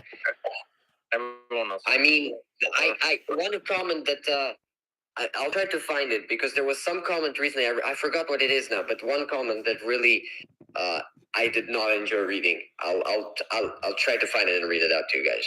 Oh no. I think I was muted. Sorry. It's okay. Don't worry, Maria. Don't worry. Welcome. It's fine. But yeah, welcome. Hello. Nice to have you here. Maria. As always. Very nice to see you. Did you? I have a question for you as well. Did you by any chance you saw the episode of the comedic micro audio series, right, in September? Oh, yes. Yeah, that was so fun. That's good to hear. That's really good to hear.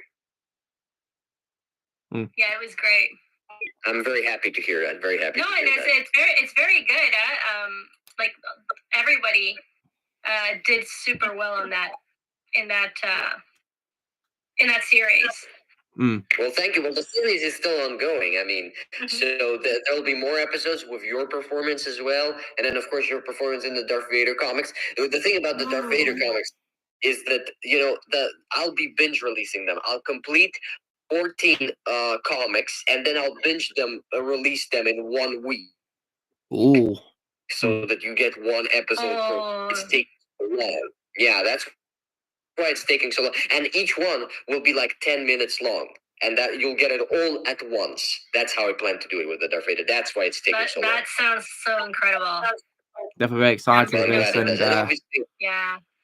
Yeah, and of course, I'll be posting my reaction to these W doing as well, Alexander, like I promised you, of course. Yeah, well, I'm very thankful for them, Luke. For that, Luke, I'm very, very thankful for that. And of course, the other problem is that obviously, I told you this, right, Maria, that I'm now studying in Los Angeles. Yeah, and, so good. Yeah, so because of that, my schedule is so busy. I have never been this busy in my life. And that's also why the Darth Vader comics are moving slowly like a turtle. But they're still moving. They're not stopping. They're moving, but they're moving slowly. That's what you need to know, yeah. And so, yeah, because like I've said, guys, my reaction days are over, but for my close friends, I'll make an exception in that case. Definitely, I might include you, Alexander. Yeah, and we appreciate it unbelievably. We don't take that for granted. We are very thankful for it. I'm sure everyone is.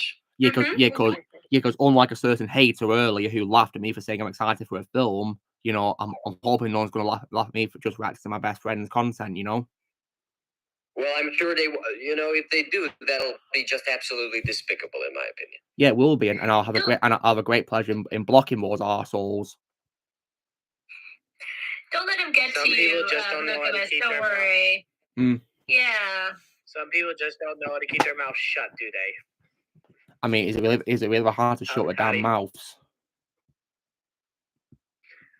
No, because Hollywood certainly knows how to keep their foot in their mouth. Yeah, well, I'm talking about a hater earlier, actually, who really pissed me off.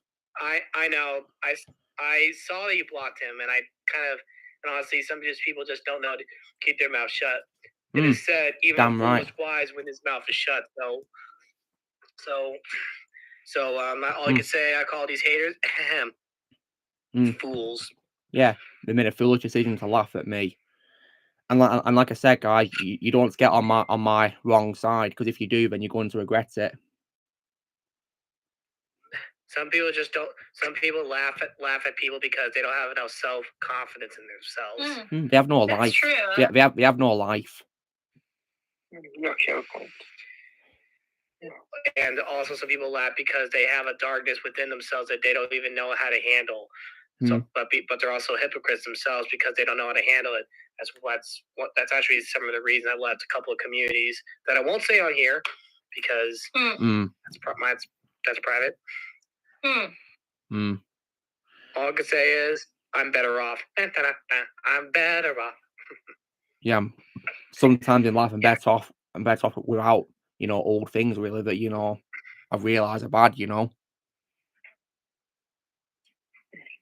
And you have so many other people. Don't give him a second thought. Yeah, I mean, don't worry, me. I blocked this hater early, so he's not going to bully me again or make fun of me again. So yeah. So yeah. So hopefully that will happen again. But yeah. And I just think it's stupid because, like, when you guys tell me that you're excited for something that I'm not interested in, I'm not going to laugh at you. I'm happy for you. Yeah, I like a few movies that people like really hate, and I'm like, that's my problem if I like them. Yeah, if you like them, then it's like I say, you do you. I mean, there's probably loads of films I like that people don't like too. There's no shame in that whatsoever at all, because everyone has a right to watch whether they want and like whether they want, and they don't deserve to be laughed at for that. It's disrespectful and very rude. There's some idiots on the web. About a week ago, someone asked me for that. Someone asked me for the clip of James with his big mouth about 2-3 weeks ago, and I told him, no way, not gonna happen. Oh, please don't tell me they're asking for that meme. That meme is gonna die now. Oh, they are. Oh, trust me, it's dead. People just want to try to revive it. It's not going to happen. A dead horse. They just don't know when. Oh, please! It doesn't. Those idiots don't bother me anymore. I stand up to them because they don't expect me to, and all I can say is though, shut up, get some help. Thank you, Michael Jordan. Yeah, get a life. Simple as that. Don't harass Jay because he didn't do anything to deserve that. Jay's a good person. Always wouldn't be a favorite YouTuber. Yeah, it's stupid meme, and hopefully it can stay dead.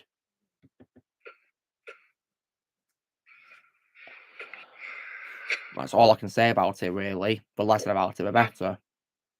Yeah, I'm a little bit out of it, so I don't know what meme you guys are talking about. Sorry about that. It's probably best if you don't know, Maria. It's probably best if you don't know.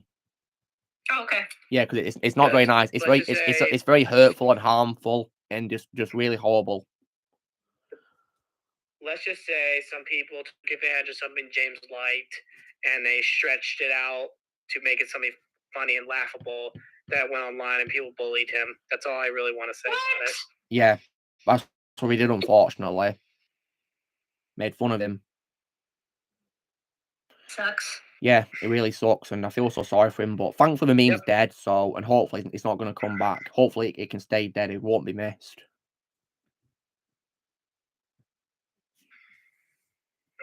Yeah.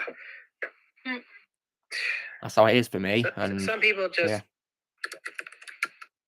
some people just don't know it. Hit the road. Hit the road, Jack. And don't you come back no more, no more, no more. Copyright. Okay. Please, let's not get into singing on here because of the copyright stuff with YouTube. I've had enough of YouTube these days. Oh, ouch. Okay. Yeah, as I call it, you toilet. Hey, were you able to see that movie that I recommended? I don't know why I hear myself, but I don't think I had a chance to yet, Maria, because I've been pretty busy, really. But yeah, okay. Hopefully I will one day. Okay. Because due to me working now, of course, in a full-time job, it's been hard to catch up on things, really. Great. Oh, and I'm sorry, I need to know, where's Lily? Where's Lily? She's downstairs. She was on the stream earlier though.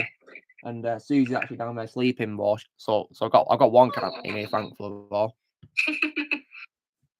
In whichever early parts of the stream, Marie, you will see her appear, and I do hold her at one point as well. Okay. But for most of the scene, she was actually sleeping behind me. I needed my therapy session. Lily's my therapy session. Yeah, because I mean, she always lights up the mood every time you see her, doesn't she? Yes, she's so cute. I mean, I've actually been thinking, guys, of making a 1-hour video of her and Susie, basically. It's so adorable. Yeah. Because I've asked you guys before, would you ever watch a bad film or video of the cats? And you guys have picked the cats, so yeah, your wish is my command.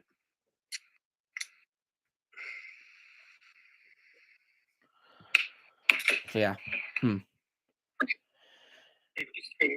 So, see, that's how it is for me, really, and so when it comes to my excitement for films, I'm going to say what I want to say, and anyone who laughs at me is going to regret it. Oh, please. They're probably just laughing because they got nothing else to laugh at. We have no life. Losers. Losers. They just want to find any reason to be offended. Yeah, and this same guy was also like getting me to try and watch more of the MCU when I said I'm done with it, Like saying to me, well, that's his problem if he wants to waste his time. And I'm sure this guy hasn't even seen the Marvels yet. Oh my gosh. Yeah. Which I thankfully refuse to watch. AKA head of the MCU. Looks like Netflix is now If that's the MCU, should it be called the M-sheep-u because they're feeding a bunch of sheep? MC puke. Huh. Because they're okay. Then again, as did that better with the sheep part. Yeah, as is a legend. Yeah, apparently I just found out apparently Netflix are making a Terminator anime series. Oh God, why are we doing that? Shouldn't that be terminated? Yeah, it should be terminated from the service because Terminator for me is another example of a franchise where all's better than you. It's really bad that we're getting the Disney, the Terminator franchise, the Marvel, DC, and Call of Duty franchises are either doing remakes or rebooting certain things because they want to get new and old alike. But I feel like nowadays they're trying to trick the old audience to the new type of content, and that in of itself is deceitful, if you ask me. That's why fans are it's a dumb move. Fighting back. Like, Well, what about the new Zelda? Anybody excited? Nope. Well, because one of the people involved one of the people that's involved in it was involved in Rise of Skywalker. Oh, really? Yeah, that's concerning. But you know, I mean, I love Mario, so, and I'm hoping that if they have Miyamoto involved, hopefully it'll do well. But the writing problem is going to be an issue, though. Yeah. Because when it comes to video game directors, Miyamoto is one of those directors who I still trust today, really.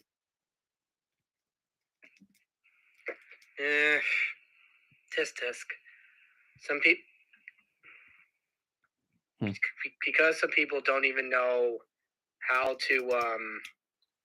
I don't think people know how to write anymore. They're all about visual surprises and everything, and they're all about. That's why I'm. That's why I know some people. I'm saying that the writers like the guys. Just a bunch of hacks. The writers that we get now. Don't like this guy. I know some people don't like him, and I respect that, but it's like Vito. Gotcha! Like the gotcha stuff. Well, I used to like Vito, but after he attacked Eastern Gamers, he has no respect from me. Wait, what? Yeah, he attacked them. Yeah, I told you guys about this a few weeks ago. He attacked Eastern Gamers on Twitter, and that's why he has no respect from me. Oh, really? Guys, no mic. Why? What is it? What? I think. Blaze is it? Oh no. So Blaze, what type of meme did they make you as? Ultimate setup, it seems, but then again, Blaze, that's just a search list, isn't it? So someone's not made an edit of you yet, have they? Hopefully. But it's worrying, based though. On this, it's just a thumbnail from his video in the research. So that's not a meme. That's just it's a thumbnail. So hopefully no one will make a meme out of it. This is about. I don't think there's anything to worry about. If anyone makes a meme of me, I'm like, whatever. Also, that's all I can say about that. I mean, I make memes all the time as it is whenever I do some videos. Because, example, like when I play Wii Baseball, I make fun of some of the memes in the game, like the evil Rachel meme, for example. That blonde hair, green eye, pink wearing character. I jokingly said made a move on me. I sometimes quote memes as a joke, really. That's as far as it goes for me, really. But yeah, when it comes to respect and all that, anyone who attacks Geeks and Gamers will have no respect from me because I like Geeks and Gamers. I trust them. Geeks and Gamers are awesome. Yeah, they are nice people. They do stand up for what they believe, and people try to say they say insert name in the insert name, which that's just a talking point. They don't. Some people who do name calling and stuff don't really show evidence of their own. They just show what they call fake news type of stuff. Well, guys, I'm sorry. It was just a drop-in, so I have to get going because I got something at 6 p.m. Yeah. No problem, Maria. It's absolutely fine, because I imagine you're really busy. That's absolutely fine. No problem. So yeah, absolutely fine. Well, you take care, Maria, and it's really nice to have you join us for a nice visit. So you take care, yeah. I know you don't know it. I don't think you know Maria. My name is Aaron or AJ. So good to meet you, by the way. Nice to meet you too. I drop by, once in a while. I'm like, Well, it's always a pleasure when you join us. Always a pleasure. I don't even know how to describe myself. Anyway, by the way, I will be live streaming next Thursday. Oh, that's cool. Awesome. So on my channel, if you guys want to drop by. I'll see. It really depends on the film. Now you're going to be able to see it. Like if you have time, you'll be able to see it live. Anyway. See you guys. Take care, Maria. Take care. I hope to drop by next week. It was a great honor to have you back. Always a pleasure. Thank you. Always a pleasure. Okay, bye. Always a pleasure. Take care, Maria. See ya. Hey, Connor, you going to a horror convention? Well, hope you have fun, man. Yeah, you take care. Hope it's a good one for you. Let me know how it goes next time you join us. But yeah, it's always a pleasure to have Maria on the stream, isn't it, guys? She's really lovely, and it's always a pleasure to talk to her. Miss already. Yeah. Because she's very nice, respectful, and just really nice. Well done, Connor. Awesome. And that being said, guys, it is 3 hours. So wow, that was one stream, wasn't it? And yep. And I also noticed you're closing in on 4,000 subscribers, Luke. That's awesome. Well, yeah, I am, and I appreciate everyone taking the time to subscribe. So thank you for doing that, guys, and I appreciate your support. And apart from that arsehole earlier who laughed at me for being excited for a film, it was a good stream, wasn't it? So yeah, it was.